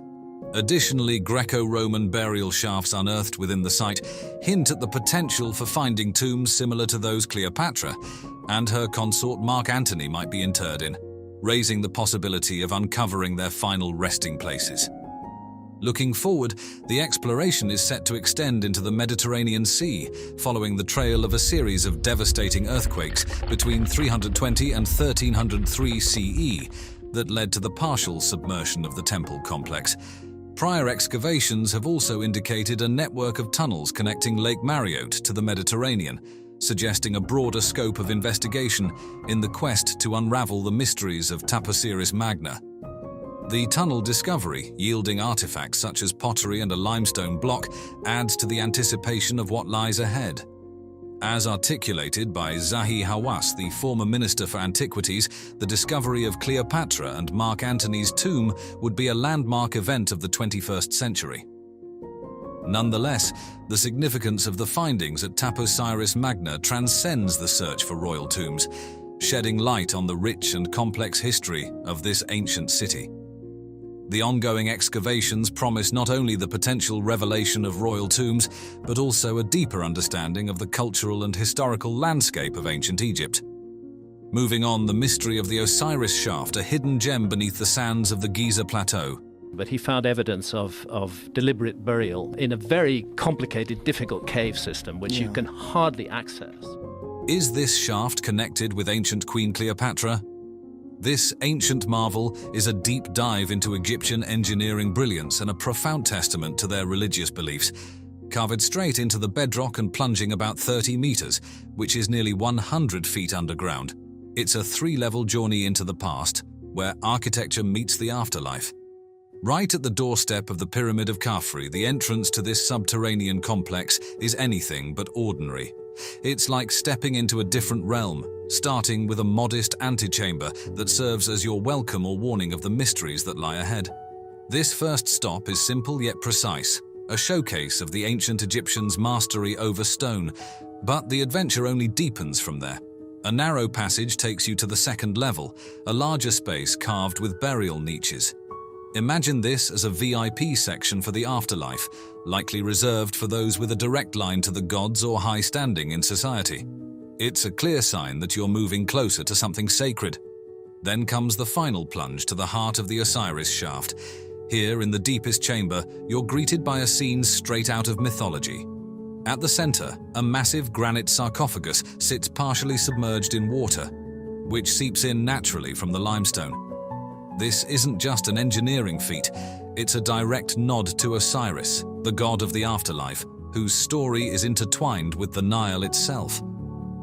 The water here isn't just a natural occurrence, it's a symbol of life, death, and rebirth, mirroring the Nile's life-giving floods and Osiris's own resurrection story. The genius of the Osiris Shaft isn't just in its construction, though carving such a complex directly into the bedrock, managing groundwater, and ensuring stability is nothing short of astounding. It's also in how it weaves together functionality and deep religious symbolism. This place wasn't just meant for burying the dead, it was a canvas on which the ancient Egyptians painted their beliefs in the afterlife, a physical journey through the underworld that mirrored the soul's passage to eternity. In the end, the Osiris Shaft stands as a profound expression of ancient Egyptian architectural and religious thought, a place where the physical and the spiritual meet, carved deep into the earth. The Osiris Shaft presents a fascinating narrative of ancient Egyptian beliefs, ingeniously encapsulated in a subterranean complex. This enigmatic site, stretching deep beneath the sands, offers a rare window into the Egyptians' sophisticated burial practices and their reverence for Osiris, the deity of the afterlife and rebirth. The discovery of varied sarcophagi within its depths speaks volumes about the social tapestry and the evolving customs over millennia from the Old Kingdom through to the Ptolemaic period. It's intriguing to see how granite and basalt sarcophagi, earmarked for the elite, coexist with simpler wooden ones, suggesting a resting place for a wide spectrum of society.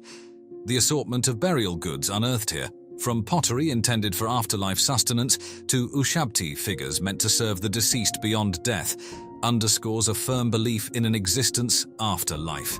These artifacts weren't just symbolic, they were envisioned to spring to life in the afterlife, attending to the deceased. The presence of jewelry, amulets, and various ritual objects further accentuates the shaft's spiritual significance, painting a vivid picture of the personal beliefs and the societal stature of those entombed within its chambers. Less common than in grandiose tombs but equally telling are the inscriptions found within the Osiris Shaft. These hieroglyphic texts, drawn from the Book of the Dead, offer prayers and spells to aid the deceased's passage through the underworld, revealing the religious literature that permeated burial rites at the time. The shaft's design and function serve as a profound testament to the myth of Osiris, creating a physical manifestation of the underworld and mirroring the god's mythical entombment in the Nile's waters. This architectural homage to Osiris not only marked the site as a burial ground, but also as a sacred space for pilgrimage and worship, drawing followers to engage in rituals and offerings. The use of water in the deepest chamber, symbolizing purification and rebirth, reflects the Nile's life-giving floods controlled by Osiris, reinforcing the deity's association with agriculture and resurrection. Some theories even suggest that the Osiris Shaft's alignment might connect the deceased with celestial bodies, embedding them within the eternal cycle of life, death, and rebirth, a concept that highlights the Egyptians' advanced understanding of cosmology. Exploring the Osiris Shaft thus unfolds a rich tapestry of ancient Egyptian life, belief, and architectural prowess. It's a narrative that transcends the mere act of burial, revealing a culture deeply immersed in the mysteries of the afterlife, the divine, and the cosmos. The Osiris Shaft stands not just as a monument, but as a bridge between the earthly and the divine, offering invaluable insights into the spiritual and everyday lives of the ancient Egyptians. Siberia, 1969. A land shrouded in mystery, where the echoes of the past whisper through the vast wilderness. In the remote village of Rzhavchik, a team of miners toiled in the depths of the earth, unaware that their routine day was about to take an extraordinary turn. Deep beneath the surface, a discovery awaited them, a secret buried for millennia, a relic of a time beyond comprehension. A strange sound, a hollow echo in the solid rock, led them to an impossible find. A hidden chamber, sealed away from the world, concealing a treasure beyond their wildest dreams. But this was no ordinary treasure. This was a mystery that would challenge the very foundations of our understanding of history, of science, of humanity itself. A sarcophagus, crafted from pristine marble, lay embedded in the earth. Within its depths, a secret slept, a silent sentinel of an age lost to time. The miners, driven by curiosity and a sense of wonder, dared to open the ancient tomb, unleashing a mystery that would forever change their lives. What they found inside was beyond explanation. A young woman preserved in the embrace of time, her beauty untouched by the ages. Who was she? Where did she come from? And how did she come to rest in this forgotten corner of the world?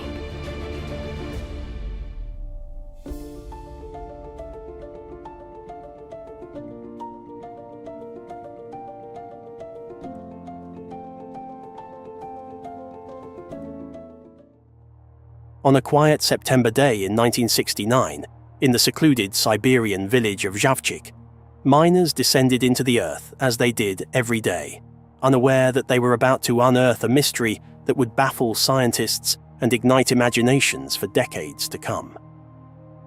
At a depth of 230 feet, amidst the relentless clanging of pickaxes against coal, a miner struck something unusual, a hollow sound that stood out against the solid resistance they were accustomed to.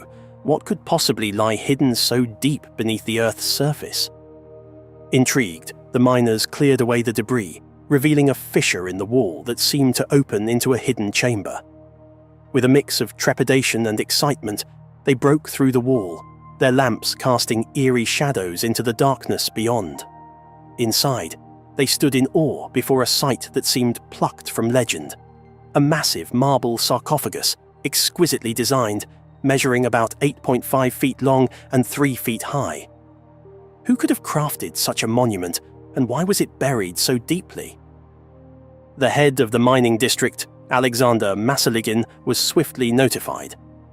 Recognizing the potential significance of the find, he informed the authorities, setting in motion a chain of events that would lead to widespread speculation and secrecy. As the sarcophagus was carefully extracted from its ancient resting place, the miners' imaginations ran wild. Could it contain priceless treasures, or perhaps relics from a bygone era? Yet, a nagging thought lingered among them. Would the authorities seize their discovery without offering any explanations or rewards? Driven by curiosity and a sense of injustice, they decided to open the sarcophagus themselves.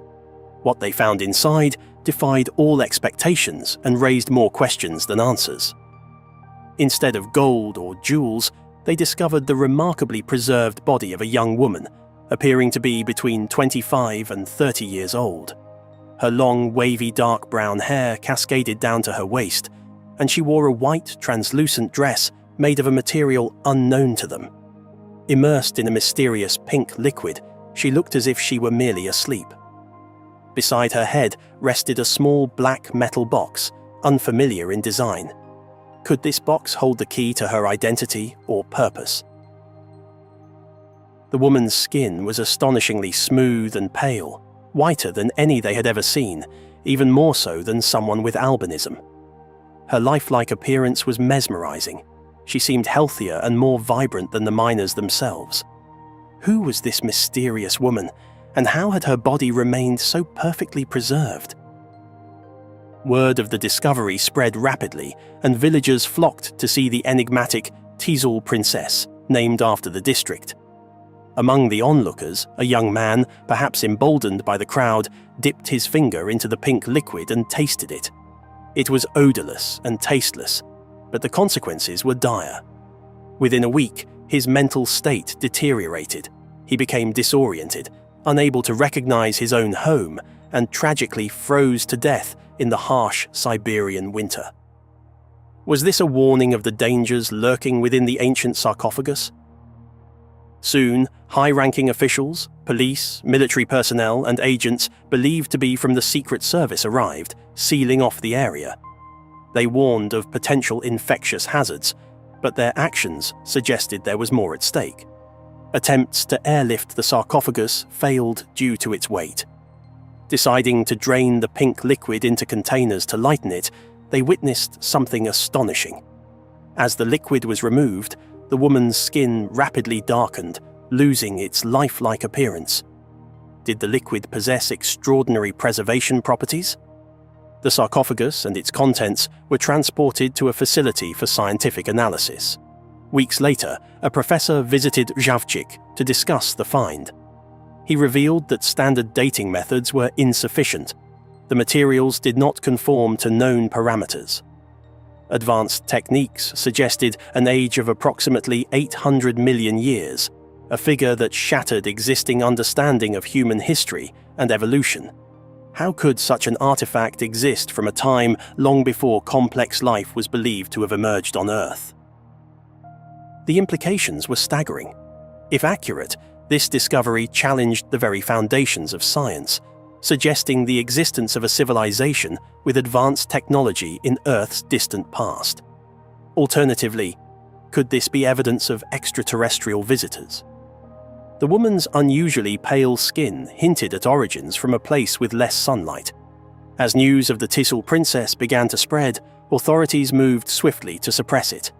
Newspapers were confiscated, and those who spoke out faced repercussions. The story faded from public view, silenced by the powers that be. It wasn't until years later, following political changes that loosened restrictions, that the tale resurfaced in local media. Yet the mystery only deepened.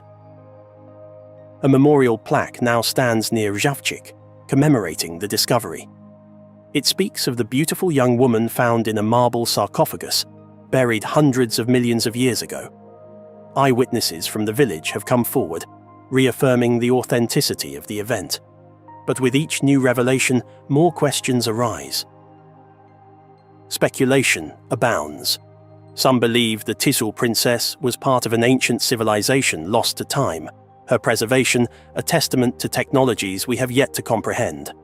Others suggest an extraterrestrial origin, her existence evidence of visitors from beyond our world. Without concrete evidence, the truth remains elusive. But he found evidence of deliberate burial in a very complicated, difficult cave system, which you can hardly access. The archaeological establishment descended on him like a ton of bricks and tried to find all kinds of reasons why it couldn't possibly be. Did you know about the mysterious Osiris Shaft hidden away on the Giza Plateau? This intriguing archaeological site, tucked away from the more famous Great Pyramids and the Sphinx, has a story that's slowly been coming to light over the years. While the big monuments grabbed all the early attention, the Osiris Shaft waited quietly for its turn in the spotlight. Would it be fair to say that there's an element of a rediscovery of a lost technology from the past? I think it would be fair to say that, yes. It wasn't just another hole in the ground. This shaft held secrets of ancient Egyptian civilization and their religious practices that were only beginning to be uncovered. It's fascinating to think that this place was just sitting there, known since the late 19th century but not getting much love from explorers. They were all dazzled by the pyramids and Sphinx. I don't know how they did it. All I know is they did it. I don't think anybody knows how they did it, how they lifted those stones, how they brought them up to that level. I think we're looking, again, at a lost technology. But as it turns out, the Osiris Shaft had its own tale to tell, one that required a bit of patience to fully appreciate. Enter the 1990s and things started to change. That's when Zahi Hawass, a name many of you might recognize, took the reins and decided it was time to give the Osiris Shaft the attention it deserved. Under his guidance, a thorough exploration began, peeling back the layers of its complex architecture. What they found was a marvel, a glimpse into the depth of Egyptian religious thought and engineering prowess. But getting to the heart of the Osiris Shaft wasn't a walk in the park. The team faced the massive challenge of pumping out water that had filled its lower levels, especially the third level that was partially underwater. But what happened a few years ago, that the water began to rise in front of the Sphinx temple outside. Then I was really afraid that this water can damage the Sphinx.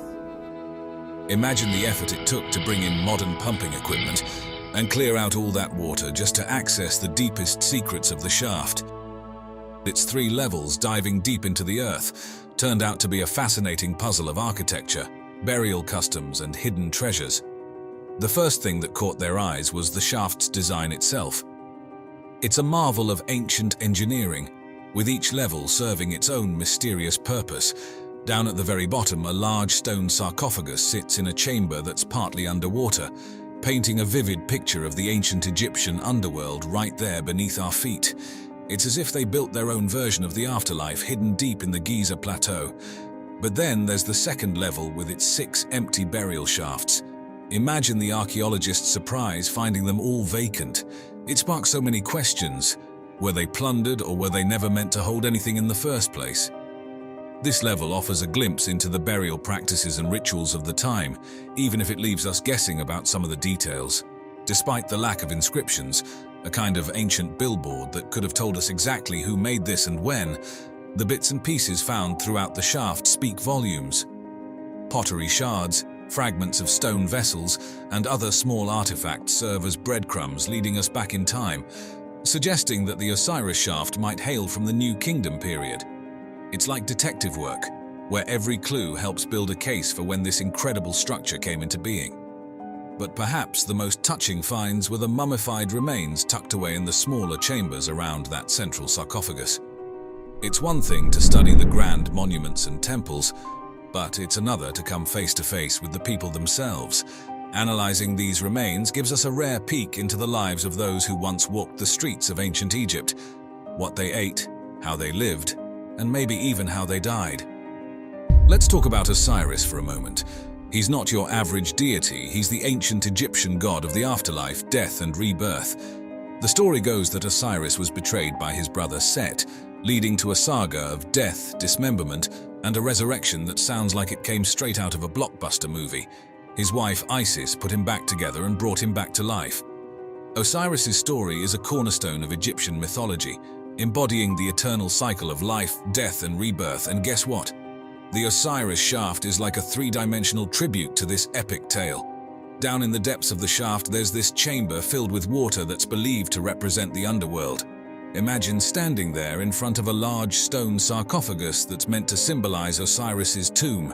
It's not just a tomb, it's a symbol of his journey through death and his role as the ruler of the afterlife. But why build such a place? Well, one theory is that the Osiris Shaft was a venue for initiation rites. Think of it as a spiritual boot camp where participants would undergo trials, symbolizing death and rebirth, much like Osiris did. These rites weren't just for show. They were believed to impart secret knowledge and bring about a spiritual transformation in the initiates. Some even speculate that the shaft's design was guided by the stars, aligning with celestial bodies that the ancient Egyptians associated with Osiris and the afterlife. It's as if the shaft was a bridge between Earth and the heavens, a physical representation of the soul's journey after death. What's truly fascinating is how the physical structure of the Osiris Shaft and the artifacts found within echo the ancient texts like the Pyramid texts and the Book of the Dead. These texts offer a glimpse into the Egyptian view of the afterlife, complete with references to water, boats, and, yes, the significance of sarcophagi. It's like the shaft is a stone-bound version of these ancient scrolls, a tangible connection to the beliefs and rituals of a civilization long gone. Buried deep within the limestone bedrock, the Osiris Shaft, it's a three-level maze that masterfully blends practicality with a touch of the mystical. Let's dive into what makes the architecture and structure of the Osiris Shaft so fascinating. First off, the way this shaft was designed and built is nothing short of amazing. It shows just how advanced the ancient Egyptians were in their planning and building techniques. The precision with which they carved out these chambers from the bedrock really makes you wonder about their deep understanding of the earth beneath them. At the entrance, you're greeted by a rectangular opening that starts your descent into the depths. This isn't just a hole in the ground, it's a carefully carved vertical shaft dropping down about 10 meters. Imagine the effort it took to remove all that limestone, using tools made from harder stones and metals, and even ropes and wooden scaffolding. It's a testament to their engineering skills. The first chamber you hit is pretty modest. No flashy decorations or treasures, but its simplicity might have been the point. It's like a waiting room or a space for getting ready for something more profound down below, maybe even for some kind of purification rites. But the real intrigue starts when you go deeper to the second level. Here, there's another shaft leading down another 20 meters, and this chamber is a bit more complex. These shafts could have been meant for actual burials, or perhaps as a representation of the journey to the afterlife. The third level is where things get even more dramatic. You go down another shaft, and this time you're 30 meters below the surface. Here lies a large stone sarcophagus, right in the center of the chamber. This isn't just a burial place, it's a symbolic representation of Osiris's tomb. The fact that this chamber is partially filled with water from the natural aquifer adds to the mystique, tying it to themes of rebirth and purification in Egyptian mythology. Graham Hancock is a name that often sparks lively discussions whenever ancient civilizations are mentioned. There are huge corporations that have very large investments in a particular path of technology. Sure. For somebody to come up with a whole new path of technology, it's very threatening to them. Known for his captivating books like Fingerprints of the Gods and Magicians of the Gods, Hancock is no stranger to controversy, especially with his theories that challenge the mainstream archaeological narrative. Today, let's dive into how Hancock's unconventional ideas might shed new light on the mysterious Osiris Shaft. They fell there, something like that. All of them? Yeah, all Over of them. many and years? somehow buried themselves under the topsoil. At the core of Hancock's theories is the tantalizing notion of a lost advanced civilization. This isn't just any civilization, but one that supposedly predates all known history, equipped with knowledge in astronomy, architecture, and mathematics that far exceeds what we'd expect from our ancient ancestors. Hancock might say the Osiris Shaft, with its intricate design and possible astronomical alignments, serves as a kind of time capsule from this sophisticated society. Could it be that this ancient marvel is much older than we think, or that it was built with wisdom handed down from this enigmatic civilization? Hancock's fascination doesn't stop at architecture. He's also keenly interested in how these ancient structures align with the stars. While he hasn't specifically pinpointed the Osiris Shaft in his star maps, it's easy to imagine it fitting neatly into his grand scheme of things. Could the shaft's orientation hint at a connection to celestial events or constellations tied to Osiris and the themes of death and rebirth? Hancock's work suggests that many of Egypt's ancient monuments are part of a larger cosmic blueprint, and the Osiris Shaft might just be another piece of that puzzle. One of the more dramatic elements of Hancock's theories involves global cataclysms, particularly those caused by comet impacts around 12,800 to 11,600 years ago, during what's known as the Younger Dryas. He proposes that these catastrophic events could have wiped out the advanced civilization he theorizes about. So, when we look at the water filling the lower levels of the Osiris Shaft, Hancock might see it as more than just groundwater seepage. He could interpret it as a deliberate nod to the ancient deluges, a symbol of the world-altering floods that his hypothesized civilization endured. Do you think there have been multiple ancient cataclysms? People have always been fascinated by history, and the tombs of important historical figures are especially captivating. These tombs are more than just resting places. They are time capsules that can teach us about past civilizations.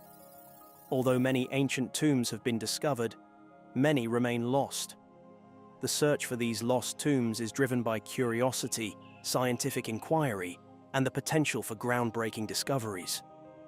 Recent discoveries in Egypt serve as a reminder that significant breakthroughs can occur, potentially changing our understanding of ancient history. Alexander III of Macedon, commonly known as Alexander the Great, was a king of the ancient Greek kingdom of Macedon. By the age of 30, he had created one of the largest empires in history, stretching from Greece and Egypt to what is now Afghanistan and northern India. His military genius and the subsequent Hellenistic period he ushered in left an indelible mark on Western and Eastern cultures. Upon his death in Babylon in 323 BC, Alexander's body was preserved in honey and transported to Egypt. Initially, he was buried in Memphis, but his remains were later moved to Alexandria, the city he founded, and placed in 2 subsequent tombs. However, Alexandria suffered significant destruction in the 4th and 5th centuries AD, leading to the complete loss of the location of his final resting place. The tomb of Alexander the Great remains one of the most sought-after archaeological discoveries in the world. Various theories and ongoing, albeit often sporadic, expeditions have attempted to pinpoint its location. Some researchers believe the tomb may lie underwater off the coast of modern Alexandria, a consequence of earthquakes and rising sea levels over the centuries. The significance of finding Alexander's tomb cannot be overstated, as it would provide unparalleled insights into the life and death of one of history's most influential figures, and potentially yield a wealth of artifacts from the Hellenistic period. The consistent appearance of Alexander the Great's tomb at the top of Lost Tomb lists highlights its enduring historical significance and the sustained high level of scientific interest in its rediscovery.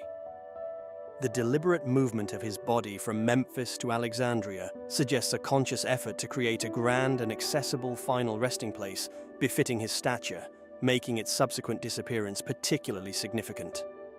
Temujin, posthumously known as Genghis Khan, was the founder and great Khan of the Mongol Empire, which became the largest contiguous empire in history after his death in 1227 AD. His military campaigns and the empire he forged had a profound impact on the geopolitical landscape of Eurasia. The burial of Genghis Khan is shrouded in secrecy and legend. It is said that his funeral procession killed anyone who crossed their path to conceal the location of his tomb, and upon arrival at the chosen site, those who performed the burial were also killed to ensure the secret remained. This deliberate effort to conceal his final resting place has made it incredibly difficult for archaeologists to locate. While various regions in Mongolia have been proposed, the Abydos region of northern China is currently considered a likely candidate by many researchers. The search for Genghis Khan's tomb continues to be a challenging endeavor, hampered by the vastness of the potential search area and the lack of definitive clues. Archaeological expeditions have been conducted, but the strict secrecy surrounding his burial has meant that no conclusive evidence has yet been found. The immense power wielded by Genghis Khan and the desire to protect his legacy are reflected in the elaborate measures taken to conceal his burial, adding a significant element of intrigue to the ongoing search. The prevailing theory, pointing to the Abydos region, provides a geographical focus for investigation, although the sheer size of this area still presents a considerable obstacle to targeted searches. Cleopatra VII, Philopator, was the last active ruler of the Ptolemaic Kingdom of Egypt, known for her intelligence, political acumen, and relationships with Julius Caesar and later Mark Antony. Mark Antony was a Roman general and politician who played a significant role in the transformation of the Roman Republic into the Roman Empire. Their alliance and subsequent defeat by Octavian marked the end of the Ptolemaic dynasty and a pivotal moment in Roman history. Following their defeat at the Battle of Actium in 31 BC, Antony and Cleopatra both died by suicide in Alexandria in 30 BC. Historical accounts suggest they were buried together in a grand tomb in or near Alexandria. However, centuries of earthquakes, tsunamis, and the subsequent development of the city have obscured the location of their final resting place. The search for the tomb of Cleopatra and Mark Antony has gained significant momentum in recent years, particularly with the ongoing excavations at Taposiris Magna, approximately 25 miles west of Alexandria. Led by Dominican archaeologist Kathleen Martinez, this site has yielded intriguing discoveries, including coins bearing their images, statues, and a network of tunnels. Martinez theorizes that their tomb may lie hidden beneath the temple ruins at Taposiris Magna, which was dedicated to the goddess Isis, whom Cleopatra identified with. While some experts remain skeptical, the consistent findings at this site, including a recently discovered long tunnel potentially used to transport bodies, underscore the significant current scientific interest in this location as the potential resting place of the famous royal couple.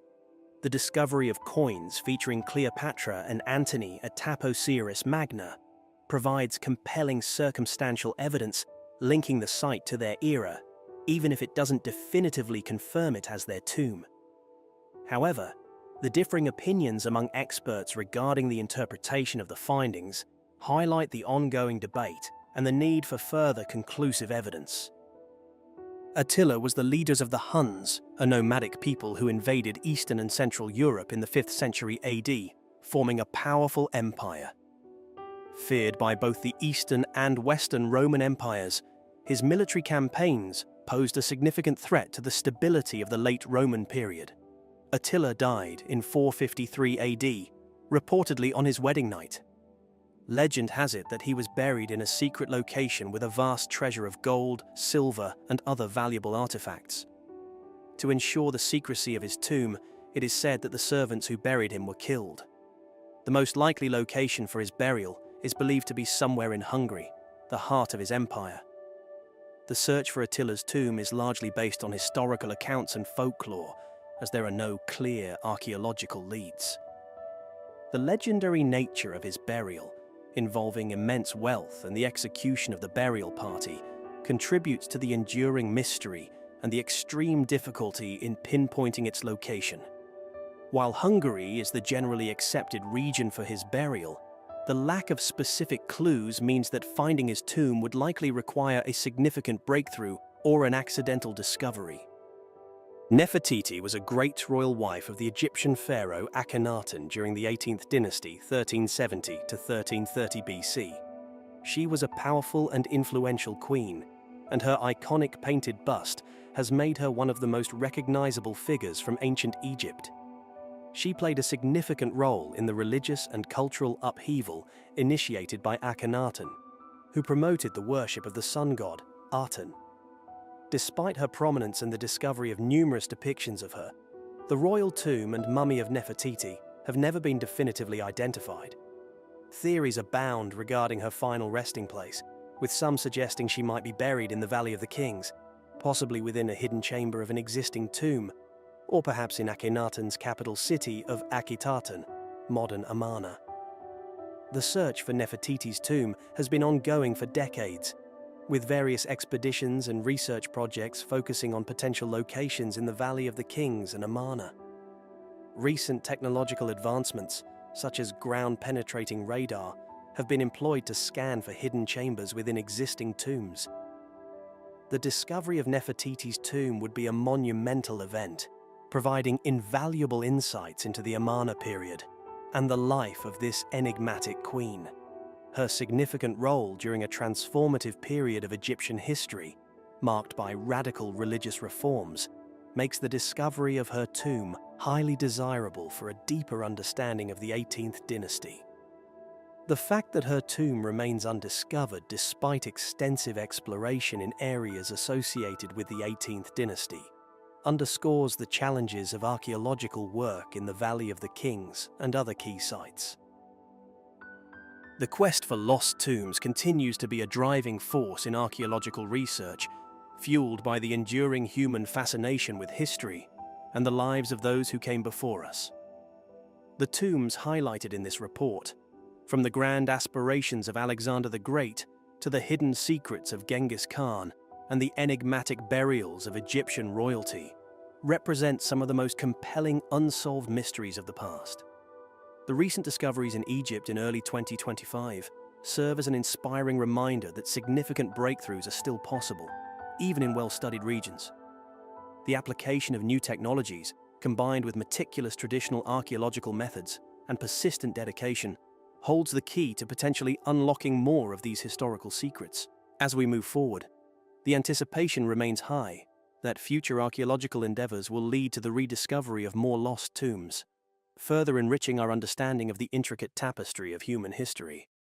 When we gaze upon the sophistication of ancient Egypt, when we contemplate the sheer scale and precision of the pyramids, a sense of awe washes over us.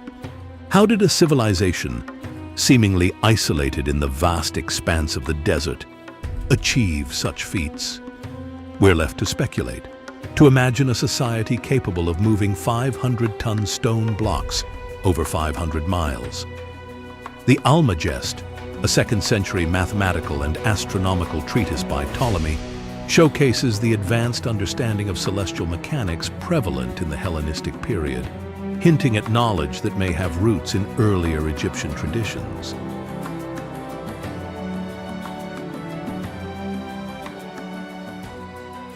In the ancient city of Luxor, nestled within the majestic walls of its temple, lies a mystery that throws our understanding of ancient Egypt's science and philosophy into disarray. Egyptologist R.A. Schwaller de Lubitsch, after dedicating 12 years to an exhaustive study of the Temple of Luxor, posited a radical idea. The ancient Egyptians possessed a sophisticated, immutable knowledge, fully formed from the earliest dynasties. This knowledge, as detailed in his seminal work, The Temple of Man, published in 1957, suggested a comprehension of the universe far exceeding that of contemporaneous civilizations. De Lubitsch's meticulous research into the temple's intricate carvings and architectural design led him to a remarkable discovery. He termed it transparency. While meticulously copying temple plans and examining wall carvings, he observed tiny stones embedded within larger blocks, previously dismissed as mere errors or repairs. De Lubicz proposed that these stones were, in fact, deliberate markers, placed by master builders to indicate precise measurements. This revelation, supported by his own adjusted measurements, unveiled even more astonishing findings. He observed that carvings on opposite sides of some walls appeared to align in seemingly impossible ways, as if the stone between them was transparent, allowing the design to flow seamlessly through. This phenomenon, which de Lubicz likened to a see-through banknote, as described in his work Sacred Science, suggested a level of craftsmanship and intentionality that defies conventional understanding of ancient architecture. The temple's carvings, he realized, could only be fully appreciated when viewed as a continuous design, transcending the physical limitations of the stone itself. One striking example of this transparency can be found between Room 12 and Room 5 in the Temple of Luxor. A stone block separating these rooms features carvings that seem to project through the stone itself. In Room 12, a hieroglyph for cloth is carved, while in Room 5, a box for cloths appears. The two images align perfectly, as if the stone were transparent. The technical precision required to achieve this effect raises profound questions about the knowledge and skills of the ancient builders. De Lubicz's discoveries extended beyond transparency. He also identified transposition, a technique where symbols and carvings were arranged across different parts of the temple to create multi-dimensional connections. For instance, Montu's solar disk in Room 2 is conceptually projected into the shrine of Amun-Ra's boat in Room 6. The boat's contents are hidden, requiring the observer to explore multiple spaces to grasp the intended meaning. These techniques suggest a level of philosophical and scientific depth in ancient Egyptian culture that modern Egyptology had long overlooked. De Lubicz argued that the Egyptians weren't merely concealing knowledge within their architecture. They were presenting a more profound, spatial form of understanding. By dividing concepts across different parts of the temple, the Egyptians created an environment where knowledge was experienced holistically, rather than as isolated facts or images. In his groundbreaking work, The Temple of Man, de Lubicz revealed an entirely new architectural grammar. This grammar, encoded in the blocks, shapes, joints, and symbolic overlays, transformed the Egyptian temple into a living library of knowledge, accessible only through deep, immersive study. His discoveries fundamentally redefined how scholars approach ancient Egyptian architecture, leading to a radical re-evaluation of the intellectual achievements of this ancient civilization. The most revolutionary aspect of de Lubicz's work was the realization that the meaning of inscriptions and symbols on one wall could not be fully understood without considering their relationships to carvings in other parts of the temple. This interconnectedness suggested a three-dimensional approach to knowledge, engaging the observer on multiple levels. For de Lubicz, the true purpose of transparency and transposition was not merely to complete an idea, but to clarify it in a way that transcended traditional communication methods. As we delve deeper into the mysteries of the Temple of Luxor, it becomes increasingly evident that the ancient Egyptians possessed a unique understanding of art and science. Their use of transparency and transposition reflected a worldview that seamlessly connected the physical and the metaphysical, the material and the immaterial. Transparency in particular hinted at a belief that solid matter was, in a sense, deceptive, with light, or knowledge itself, being the true fundamental reality. De Lubicz's discoveries at the Temple of Luxor did more than challenge traditional views of Egyptian architecture. They opened a door to a new understanding of how the Egyptians perceived the world. Through transparency and transposition, he uncovered a sophisticated system of thought that extended far beyond the temple's walls. He believed this system could be found in other artifacts, such as papyri, which contained multi-layered meanings intended to be understood holistically. Transparency, for example, was more than a mere architectural technique. It represented a deeper philosophical belief. By prioritizing light over solid matter, the Egyptians expressed a worldview that saw physical reality as secondary to the metaphysical. De Lubicz suggested that this belief in the primacy of light explains why transparency was central to the Temple of Luxor's design. The stone blocks weren't just barriers, but conduits for knowledge and understanding. Transposition added yet another dimension to this philosophy. emphasizing the importance of seeing beyond the surface. To fully understand the temple, one had to move through it, experiencing the connections between different spaces and symbols. This design reflected an understanding of spatial awareness and perception that resonates with modern psychological theories, such as Gestalt. Gestalt psychology, which emerged in the early 20th century, emphasizes that the whole is greater than the sum of its parts. Human perception naturally organizes individual elements into a unified whole, rather than analyzing each part in isolation. De Lubic's work mirrors this idea, as he argued that the carvings and inscriptions in the temple were part of a larger, interconnected system. Just as Gestalt theory highlights the importance of perceiving the overall form, de Lubic focused on perceiving the entire meaning of the temple. De Lubic's discoveries inevitably lead to profound questions. Who were the true originators of this knowledge? Were the Egyptians solely responsible for developing these advanced ideas, or were they inheritors of a wisdom passed down from an even older, perhaps lost civilization? And what can these ancient ideas teach us about the very nature of reality? By connecting ancient Egyptian concepts with modern scientific theories, we can unlock new insights into the mysteries of the past and entertain the possibility that the answers to our most profound questions may lie not in the future, but in the echoes of the distant past. So this, if it were true, and it is true, would put the Sphinx back to a much earlier period, which would tie in with Schwaller's work and John Anthony West's subsequent work, that there were indications that dynastic Egypt as we know it, going back to about 3000 BC, was really a legacy of what I call now an earlier cycle of civilization. Robert M. Schoch, a geologist with a PhD from Yale University, came up with a fascinating idea in the 1990s about the age of the Great Sphinx of Giza.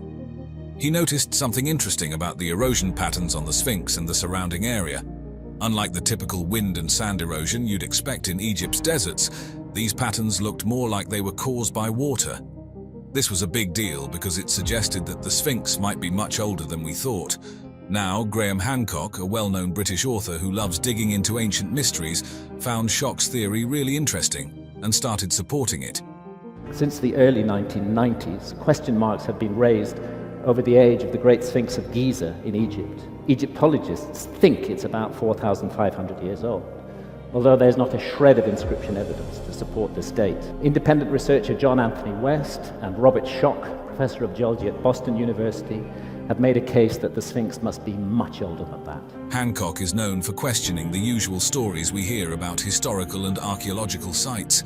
Schoch's theory caught his eye because it suggested that the Sphinx was around during a time when Egypt had a lot of rain, which was way back around 8,000 to 10,000 BCE. This idea of heavy rainfall leading to the erosion we see on the Sphinx today is really cool, but also quite controversial. You see, traditionally, archaeologists have dated the Sphinx to around 2500 BCE, during Pharaoh Khafre's time. They base this on where the Sphinx is located in the Giza pyramid complex and how it looks compared to other stuff from that period. But if Schoch is right and the Sphinx was actually built when it was much wetter in Egypt, then it could be thousands of years older than we thought, maybe even dating back to the Neolithic era. That's a pretty big shake-up in how we think about ancient Egyptian history. To put it bluntly, the Sphinx did not originate with Khafre in the 4th dynasty, and really the beginning of my serious work and career looking at ancient civilizations. Instead of the typical wear and tear you'd expect from wind and sand in a desert, the Sphinx had features like deep cracks, wavy lines on its limestone walls, and smooth, rounded edges. These are the kinds of things you usually see with water erosion, not wind or sand. Now, the Sphinx is made out of limestone, which is pretty easy for water to wear down. And what's interesting is that this limestone is made up of different layers, some harder than others. Schoch saw that the water erosion affected these layers in a way that you wouldn't really see if it was just wind and sand doing the damage. But here's where it gets even more intriguing. Schoch looked at the climate history of the Sahara Desert and the Giza area and found out that way back between 10,000 and 5,000 BCE, this place wasn't the dry desert we know today. It was actually pretty wet, thanks to something called the Neolithic subpluvial phase. We know there were hyper-arid Sahara conditions on the Giza Plateau for the last 5,000 or so years. And this ties in with the origins of civilization, according to the standard story, which is that civilization began between 4,000 3,000 BCE. This was a time when there was a lot more rain. So Schoch thinks that this rainy period might have caused the kind of water erosion we see on the Sphinx, suggesting it's much older than we thought, maybe even dating back to these wetter times. This goes against the usual dating of the Sphinx to around 2500 BCE during Pharaoh Khafre's reign, based on its style and where it's located in the Giza pyramid complex. Schoch's idea definitely shakes things up in terms of how we think about the Sphinx's age. So Robert Schoch didn't just look at the Sphinx in isolation when he was thinking about this whole water erosion idea. He actually compared the wear and tear on the Sphinx with other ancient limestone sites that had been exposed to a lot of rain. This was his way of checking if what he saw on the Sphinx matched up with known patterns of water erosion elsewhere. It's like looking at different worn-out jeans to figure out if they got ripped from climbing trees or just from washing them a lot. He found sites with a clear historical background where they knew for sure that rain had done its thing over the years. When he looked at these places, he noticed that the erosion patterns were quite similar to what he was seeing on the Sphinx. This kind of bolstered his argument that the erosion on the Sphinx could really be from water, not just wind or sand. You look at the evidence, and that's really where I was coming from. But my point is that even in the late 1980s, early 1990s, when I first got involved with this, if I looked at it critically, the evidence was not that definitive for the age of the Sphinx. Schoch's approach was pretty comprehensive. He wasn't just a geologist looking at rocks. He was also considering the weather patterns from thousands of years ago and what archaeologists were saying about these ancient sites. It's like he was piecing together a big jigsaw puzzle from different fields of study. But of course, there are always different sides to a story. Some critics pointed out that the erosion could be due to other natural processes unique to the Giza area, like fluctuations in groundwater, or the way certain chemicals in the air might wear down the rock. And then there's the whole thing about what archaeologists have found around the Sphinx, like artifacts and writings that suggest it was built around 2500 BCE, during Pharaoh Khafre's time. This kind of goes against Schoch's idea that the Sphinx is way older because of the water erosion. So it's a bit of a puzzle with some pieces still missing. Graham Hancock has this really intriguing idea about an ancient civilization that he thinks existed way before the ones we usually learn about in history books, like the Egyptians, Sumerians, and the Indus Valley folks.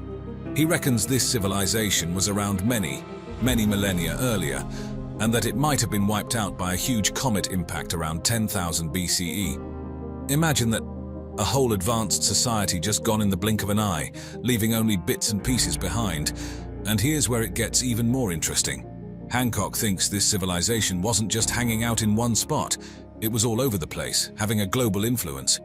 He suggests that after whatever disaster hit them, the survivors might have traveled far and wide, sharing their knowledge and helping kickstart other ancient cultures.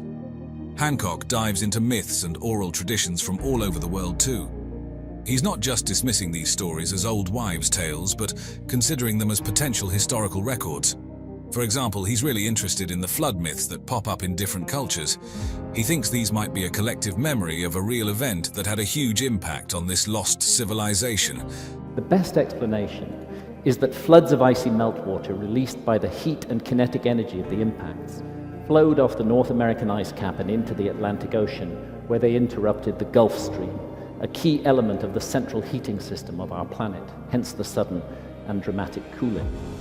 Now, Hancock is big on astronomy. He points to how some ancient structures, like the Giza pyramids and the Sphinx, line up with certain stars and constellations. He thinks this isn't just a coincidence, but a sign of advanced astronomical knowledge. He's also into the idea that these ancient folks understood the precession of the equinoxes. That's a fancy term for a slow shift in Earth's rotation over a 26,000-year cycle.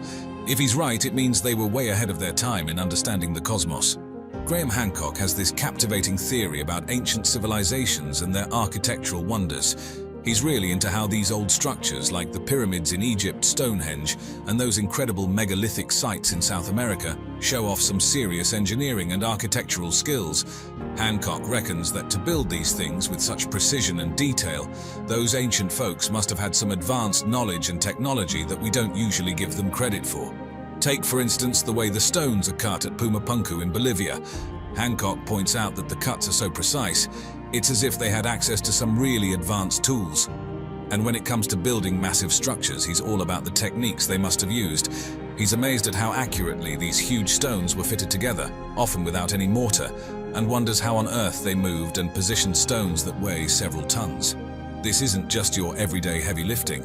We're talking about some serious know-how in engineering and possibly some clever uses of leverage and pulley systems. Now he doesn't stop there. He's also fascinated by the mathematical and geometrical knowledge that these structures reveal. He talks about the use of the golden ratio, pi, and precise angular measurements, which shows a sophisticated understanding of math and geometry. Like, take the Great Pyramid of Khufu. Its alignment, the way its base is perfectly level, and the precise angles of its sides. Hancock sees this as evidence of a much more advanced understanding of geometry and engineering than we might think. Then there are the monumental buildings in Mesoamerica, such as the Pyramid of the Sun at Teotihuacan and the Mayan pyramids.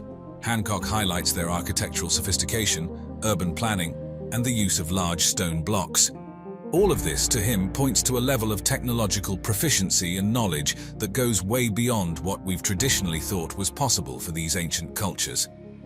In a nutshell, Hancock is looking at these ancient structures and saying, hey, there's more to the story here. He's suggesting that these civilizations had a depth of knowledge and skill in construction, engineering, and mathematics that challenges our conventional understanding of ancient history. It wasn't something the Maya made up. The Olmecs used that same symbolism. So the Mayan calendar is actually an Olmec calendar. And if we then consider the possibility that the Olmecs may just be the latest, the earliest surviving manifestation of that calendar, it could go back. Then there's Teotihuacan in Mexico.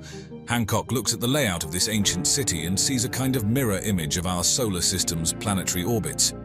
To him, this suggests that the people who built Teotihuacan had a pretty detailed knowledge of astronomy and space.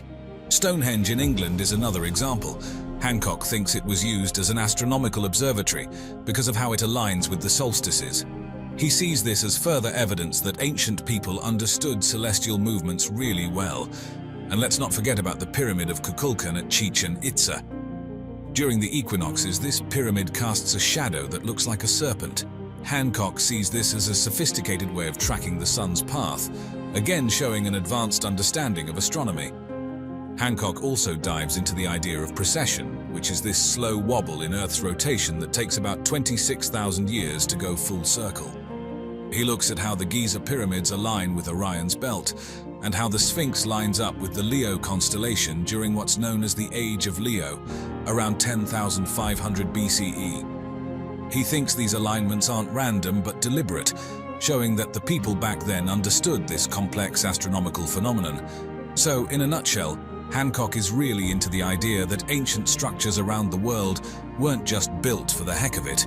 He believes they were deliberately aligned with stars, constellations, and celestial events, showing that ancient civilizations had a much deeper understanding of astronomy than we usually give them credit for. Conqueror of empires. In the annals of history, one name stands above all others. Alexander the Great had conquered and created the largest land-based empire the world has ever seen. Picture this. The legendary Alexander the Great dead at the young age of 32. Instead of leaving clear instructions about his final resting place, he left behind a mystery that has baffled explorers and historians for centuries. His tomb, often referred to as the Holy Grail of archaeology, has been the subject of countless searches, all ending in frustration. So what happened to Alexander's body after his death? The story goes like this. After Alexander passed away in 323 BCE, his powerful friends started fighting over his vast empire, eventually tearing it apart to build their own kingdoms. One of these friends, Ptolemy Soter, wasn't a major player during Alexander's reign, but he eventually gained control of Egypt and established a dynasty that lasted for centuries. Now, the details about Alexander's burial wishes are murky. His appointed successor planned to send the body back to Macedon, but it never arrived. Ptolemy, seeing an opportunity, intercepted the body in Syria and redirected it to Egypt. At the time, Ptolemy was ruling from Memphis, as Alexandria, the city he would later make famous, was still under construction. This meant Alexander got a temporary tomb near Memphis while his final resting place was being figured out. Fast forward to the 19th century, and archaeologists stumble upon a temple dedicated to Pharaoh Nectanebo II near Saqqara, south of Memphis. This pharaoh was the last native ruler of Egypt before the Persians took over in 340 BCE. Some archaeologists, like Andrew Chugg, believe this temple might have been Alexander's original temporary tomb in Memphis. Here's why. The temple was relatively new when Ptolemy needed a place to bury Alexander, and it was likely the most recent grand non-Persian building around. Plus, there was even a spare royal sarcophagus that belonged to Nectanebo. It seems like the perfect temporary resting place for a legendary conqueror, right next to the seat of Ptolemy's power. Adding fuel to the fire, archaeologists also found statues dating back to Ptolemy's reign near the temple, suggesting some royal attention was paid to the site. There's even an ancient, far-fetched story claiming Nectanebo was Alexander's father, which might have sprung up due to Alexander's connection to the pharaoh's tomb. The Soma, Alexander's grand tomb, was once a major tourist attraction, drawing visitors from all corners of the world. But then, it vanished without a trace. The last confirmed sighting of the tomb was during a visit by the Roman Emperor Caracalla in 215 CE. He even took some souvenirs but supposedly replaced them with his own gifts. After that, mentions of the tomb and Alexander's body become scarce. There are a few hints, though. A writer named Libanius claims to have seen Alexander's mummy on display around 390 CE. This timeline coincides with the Theodosian decrees, which shut down pagan temples across the Roman Empire. The Soma, being a shrine dedicated to the deified Alexander, likely fell victim to these laws. St. Cyril of Alexandria even mentions the stripping of treasures from Alexander's cult centers around this time, though the tomb itself isn't explicitly mentioned. Fast forward to the 400 CE, and another writer, St. John Chrysostom, drops a bombshell. Both the body and the tomb are now lost. Finding the tomb is no easy feat. Alexandria is a bustling city today, making large-scale excavations nearly impossible. Plus, there's a chance the tomb was simply destroyed over time, or even swallowed by the shifting sea levels. Another complication. Was Alexander even buried in the Soma in the first place? It wasn't uncommon for bodies to be moved in ancient Egypt. Maybe Alexander was relocated to a secret location, making the search for the Soma itself a bit of a red herring. So, the quest for Alexander's tomb is more like a multi-pronged approach. One path involves finding the ancient crossroads of Alexandria, which might offer clues to the Soma's location. Local legends also point to a specific area, but without concrete evidence, it's like chasing shadows. The hunt for Alexander's tomb has led treasure hunters and archaeologists on a wild goose chase for centuries, with several contenders emerging along the way. One such contender is the Nebi Daniel Mosque, located just a stone's throw from the suspected location of the ancient crossroads.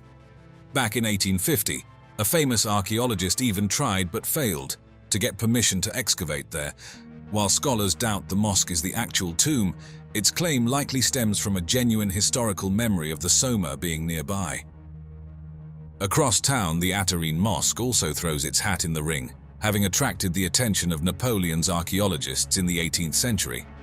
They didn't find Alexander, but they did stumble upon a repurposed sarcophagus. Guess whose? Nectanebo II, the pharaoh who ruled Egypt before the Persians took over. This discovery is intriguing. How did the Attarine Mosque end up with this specific sarcophagus, and so close to the estimated location of the tomb? It seems like more than just a coincidence. While the Attarine Mosque isn't the Soma itself, the presence of the sarcophagus and its proximity to the suspected location are promising signs. The search, however, doesn't stop in Alexandria. Some have ventured further afield to the Siwa Oasis, where Alexander was declared the son of a god. However, there's no historical evidence to support a tomb there, and recent claims of its discovery have been dismissed by experts as more interested in boosting tourism than historical accuracy. The search for Alexander's tomb takes another unexpected turn, this time heading back to his homeland Macedon. After all, it was originally supposed to be his final resting place. One possibility emerged in 1977 with the discovery of an ancient tomb at Aigai, which is modern-day Vagina, Greece. The excitement was real, fueled by artifacts dating back to Alexander's time. However, the plot twist. The tomb belonged to none other than Alexander's father, Philip II. While not exactly Alexander, it's certainly the closest archaeologists have come, minus the actual conqueror himself. Another hopeful candidate, the Castor tomb discovered in 2012 at Amphipolis, also turned out to be a dead end. No remains of Alexander were found, and the artifacts pointed away from any connection to him. So it seems Egypt remains the front runner in the tomb hunt. Or does it? Enter archaeologist Andrew Chugg with a bold theory. Alexander might be in Venice under the mistaken identity of St. Mark the Evangelist. Hold on, you might be thinking, how can that be? Well, here's the twist. Traditionally, St. Mark, credited with writing the Gospel of Mark, was believed to have been martyred in Alexandria around 60 CE, with his body destroyed by fire. However, a curious twist emerged. A 4th century text claiming otherwise turned out to be a 6th century forgery. Then, in 392 CE, St. Jerome's writings mention St. Mark's body being present in Alexandria. Here's the suspicious part. This miraculous reappearance happens right after the Theodosian decrees forced the closure of pagan temples, including the possible destruction of Alexander's tomb. Coincidence? Maybe, but Alexandria is a big city, but there's more. The supposed tomb of St. Mark lies near the modern St. Mark's Coptic Orthodox Cathedral, conveniently situated just 200 meters north of the suspected location of Alexander's tomb. So we have Alexander vanishing around 390 CE as pagan sites were shutting down. Then, poof, St. Mark's body appears in the same area just 2 years later, despite centuries of claiming it was destroyed. Chugg doesn't stop at just proposing a wild theory. He also offers some intriguing evidence to back it up. He suggests that Alexander's tomb was simply given a makeover during the Theodosian decrees to avoid destruction, transforming into the tomb of St. Mark. Here's where things get even more interesting. Venetian merchants, apparently unaware of the switcheroo, supposedly stole these St. Mark remains in the 9th century, smuggling them out of Alexandria and eventually building a church in Venice to house them, the present-day Basilica di San Marco. The timing and location of these disappearances and reappearances are certainly suggestive, but Chugg goes a step further. During renovations of the basilica in the 1960s, a peculiar piece of stone carving was found. The stone originated from the Eastern Mediterranean and depicted imagery strongly linked to Alexander's Macedonian heritage, a shield with his royal house's star and a special spear used by his army. Recent analysis suggests this fragment was part of a sarcophagus casing, but its size didn't match any known sarcophagi in the basilica or any Macedonian artifacts. However, it did match one specific sarcophagus perfectly, Nectanebo II's, down to the millimeter. Chugg argues that this piece is proof the Venetians unknowingly took a chunk of Alexander's actual tomb when they stole the supposed remains of St. Mark. Intriguing, right? Reviewing the evidence, Chugg's theory, while seemingly outlandish, starts to make a surprising amount of sense. It connects several previously puzzling dots in the long search for Alexander's tomb. According to Chugg, Alexander was initially buried in Nectanebo II's sarcophagus in Memphis. Then both the body and the sarcophagus were moved to the Soma. The Ptolemies even built a special casing for the sarcophagus to protect it for centuries. The tomb remained undisturbed for over 700 years until the Theodosian decrees forced its transformation into a Christian monument dedicated to St. Mark to escape religious persecution. Alexander's body vanished at the same time and place where St. Mark supposedly appeared, and local memory of Alexander's tomb being nearby persisted despite the fabricated story of St. Mark. Fast forward centuries later, the Venetians, believing they were taking the remains of their patron saint, stole the body and a chunk of the Ptolemaic casing. Back in Alexandria, the empty sarcophagus ended up in the Atarine Mosque, where its connection to Alexander's burial was somehow remembered. So, if Chugg's theory holds water, the famous tomb of Alexander the Great might still be buried beneath the streets of Alexandria, roughly where local legends and archaeological studies have pointed all along. However, Alexander himself has likely been gone for over 1,000 years, possibly resting, ironically, within the Basilica di San Marco, mistaken for a saint. Unfortunately, confirming this theory would require examining the remains in Venice, something the Catholic Church and the city are unlikely to allow anytime soon, leaving the debate unresolved for the foreseeable future. The Osirion at Abydos doesn't announce itself with pylons or sunlit courtyards. You find it by walking past the precision of Seti I's temple, and then looking down. Down. A stone-lined descent drops into a monument sunk below the surrounding desert, as if the ground was peeled back to expose something older, heavier, and hard to summarize. Its plan is blunt and deliberate. A long passage runs inward for roughly 70 meters, turns, and arrives at a rectangular chamber built like a sealed vault. At the center sits a raised platform, the island, surrounded by a deep channel that holds water. Around that island stand 10 massive red granite pillars, squared and heavy, positioned with a regular rhythm that makes the room feel engineered rather than embellished. The walls are stacked from enormous blocks, and the roof spans the chamber with stone that looks built for permanence rather than display. Granite changes the mood instantly. Limestone temples feel carved. Granite feels assembled.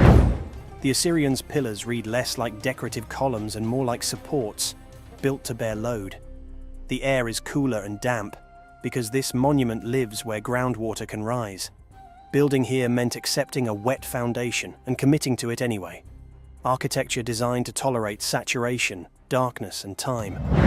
Abydos was not just any city.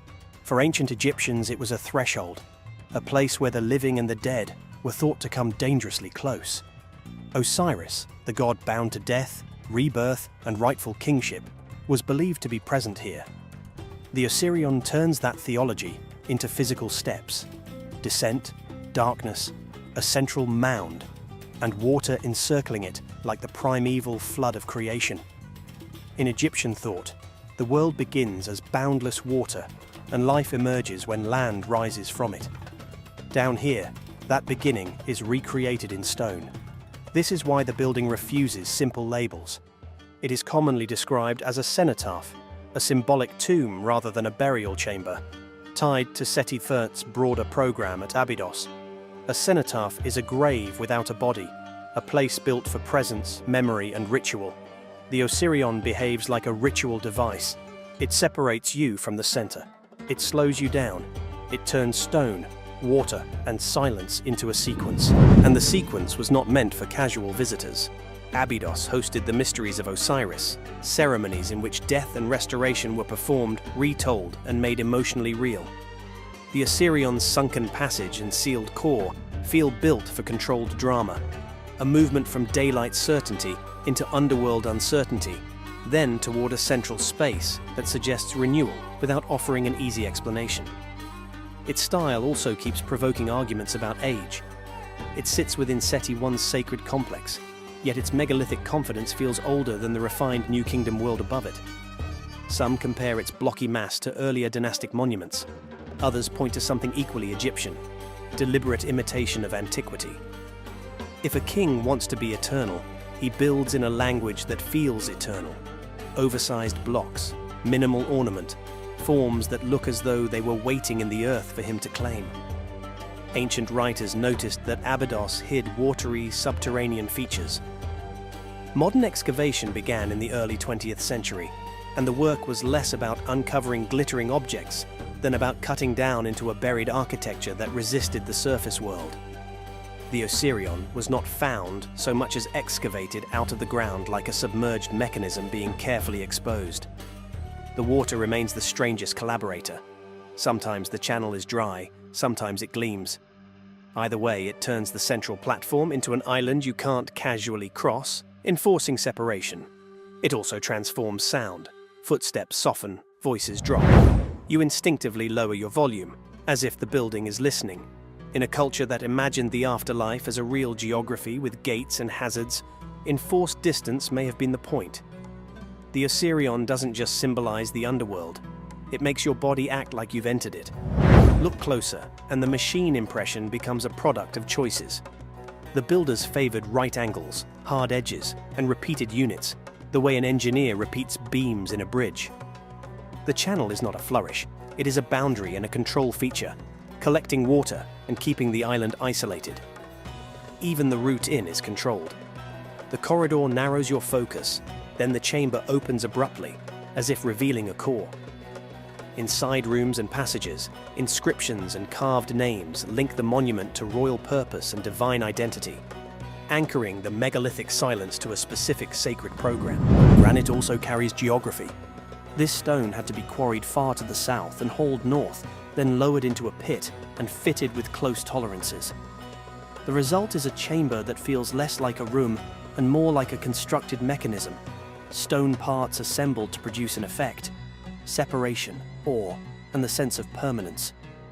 And then there's the practical genius behind the mood. To set granite of this size with tight alignment inside a subterranean chamber demands planning in stages. Excavation, foundations, placement, leveling, and water behavior, all without the luxury of open space. Every block is a commitment. Once lowered into the pit, it cannot be argued with. The Osirian proves that Egyptian engineering wasn't only about raising monuments into the sky, it was also about building controlled environments below ground, where stone could choreograph emotion. Abydos keeps rewriting itself because the landscape is layered. Royal tombs, cult centers, and forgotten structures continue to emerge from the desert, adjusting the story of who ruled, who was honored, and how sacred space was organized. The Osirion, half-hidden and often waterlogged, remains one of the most physically persuasive reminders that ancient religion was not only spoken or written. It was manufactured into the senses.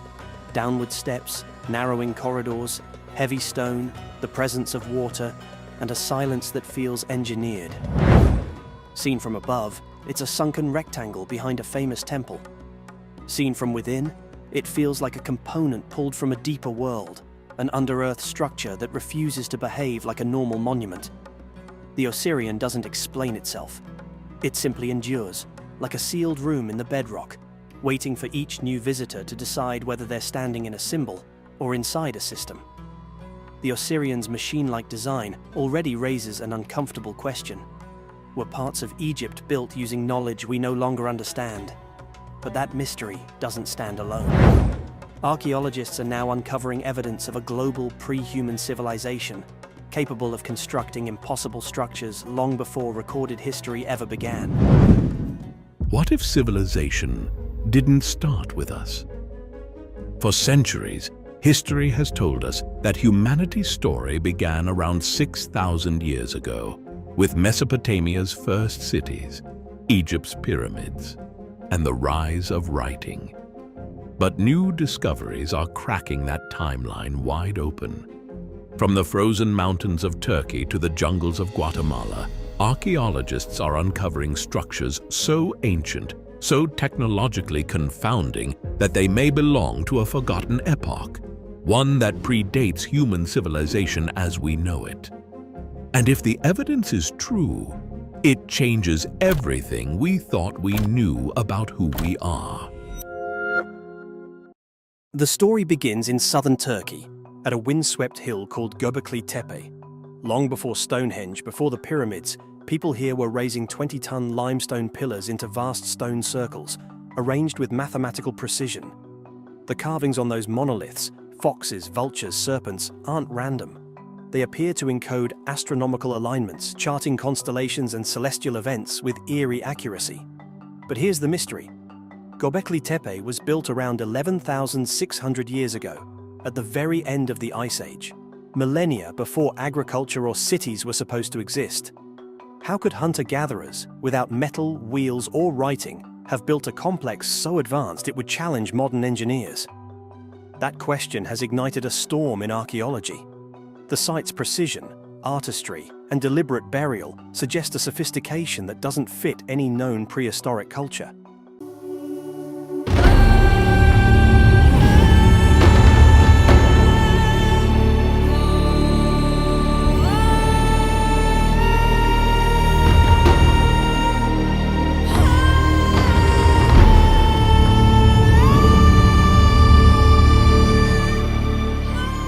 The Sumerian king list, a fascinating artifact from the ancient world, captivates anyone intrigued by history and the mysteries that surround early civilizations.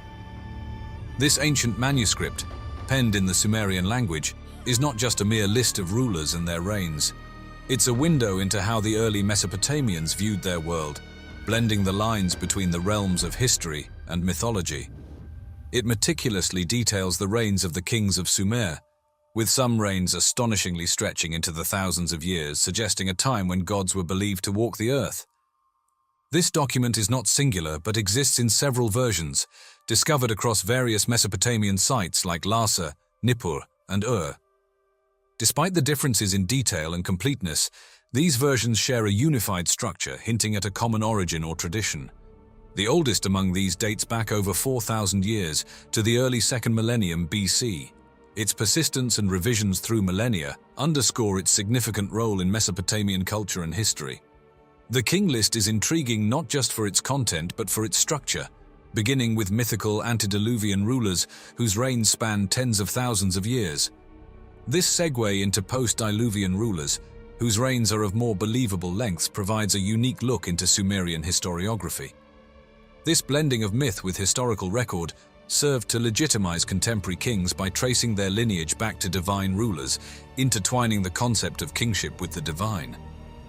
Among the many interesting facts about the king list, some versions reference a great flood, echoing the flood narratives of other ancient cultures, including the biblical story of Noah. This suggests a shared mythological tradition or perhaps a collective memory of a real catastrophic event. More than a historical record, the king list also served as a political tool, selectively including or excluding dynasties to legitimize current rulers by connecting them to a mythic past and divine order. An intriguing theory about the list suggests that the impossibly long reigns of the earliest kings might not literally refer to time, but could symbolize periods of dominance or prosperity of the cities they ruled, reflecting a different method of marking time, perhaps related to astronomical cycles or symbolic significance. When compared with the records of Egyptian pharaohs, the Sumerian king list presents a fascinating contrast.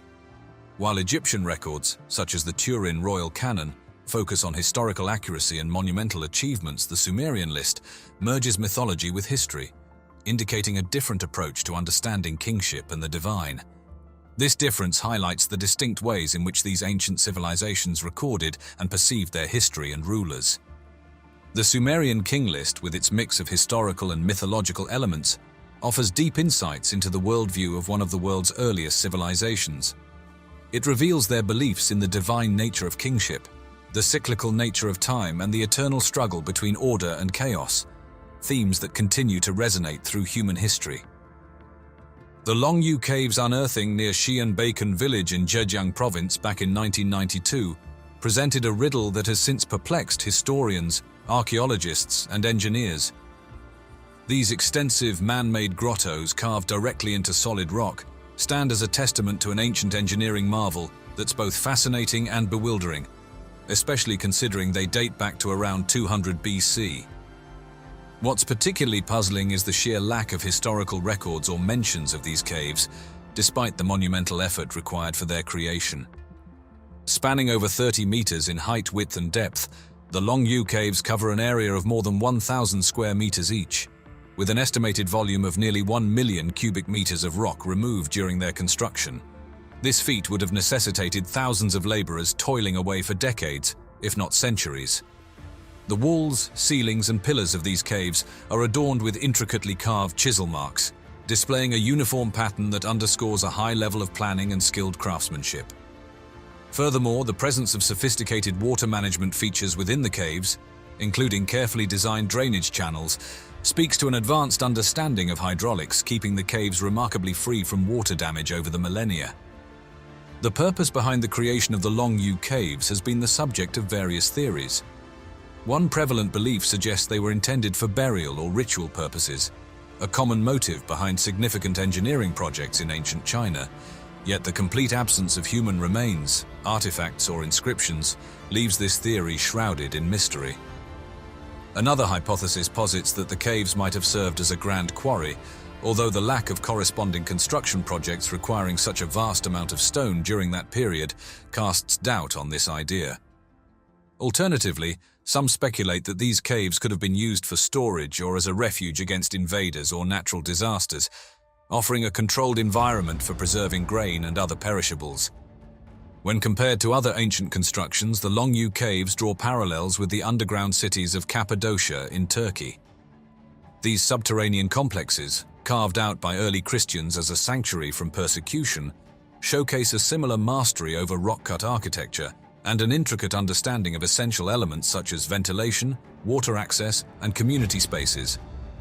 However, unlike the well-documented Cappadocian cities, the Longyou Caves are conspicuously absent from historical records, a curious omission given China's rich tradition of historical record-keeping, exemplified by works like the Records of the Grand Historian by Sima Qian.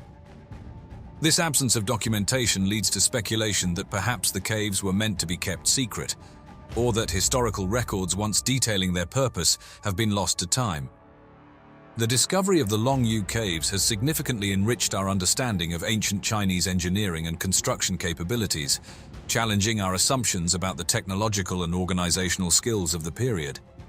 Despite advancements in archaeological methods and technology, the origins, purpose, and constructors of the Longyou Caves continue to be a profound mystery.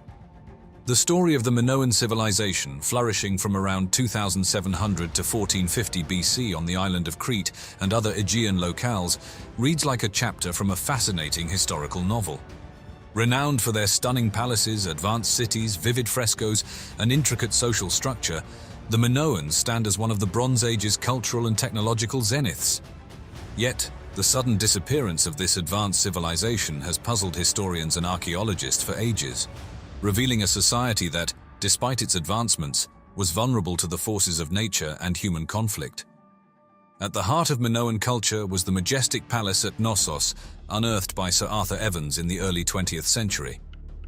Its complex architecture, with multi-story buildings, expansive storage rooms, and advanced sanitation systems, painted a picture of a highly sophisticated society. The discovery of similar palatial structures in Phaistos and Malea suggested that the Minoan civilization was widespread across Crete, supported by a network of trade and political alliances. One of the most intriguing aspects of Minoan society was their development of Linear A, a script that, to this day, remains undeciphered. The sheer volume of inscriptions found on tablets, vessels, and throughout their palatial complexes speaks to a highly organized society, rich in complex economic and ritualistic practices. Yet without the key to understanding Linear A, much of their recorded history remains a mystery. The theory that has garnered much attention in explaining the decline of the Minoans centers on the catastrophic eruption of the Thera volcano around 1600 BC. This event, one of the largest volcanic eruptions in human history, is believed to have triggered significant climate disturbances, tsunamis, and ash fallout, which would have had a devastating impact on Minoan cities, agriculture, and their famed maritime activities. The evidence of ash layers in Crete and the damage to Minoan sites lends weight to this theory, though its exact impact on their decline is still a matter of debate. But it wasn't just volcanic eruptions that posed a threat to the Minoans. The region's susceptibility to earthquakes and climatic shifts, including prolonged droughts and changes in sea levels, could have compounded the challenges faced by this civilization, undermining the very foundations of their economy and power. Moreover, the emergence of the Mycenaean civilization on mainland Greece, with its adoption and adaptation of Minoan motifs and administrative practices, hints at a period of cultural assimilation and possibly military conquest, further contributing to the Minoans' decline. When we look at the disappearance of the Minoan civilization, it's hard not to draw parallels with the fate of the Indus Valley civilization, another advanced Bronze Age culture that mysteriously vanished. Both civilizations boasted remarkable achievements in urban planning, technology, and social organization, yet left behind scant evidence as to why they declined. Whether the result of natural disasters, climatic changes, or external invasions, the lack of definitive historical records for both civilizations leaves us with more questions than answers, continuing to fuel research and speculation. Through the lens of history, the story of the Minoans, like that of the Indus Valley, serves as a reminder of the impermanence of even the most advanced societies. It underscores the intricate relationship between human achievements and the environmental and geopolitical challenges they face, a narrative as relevant today as it was in the Bronze Age.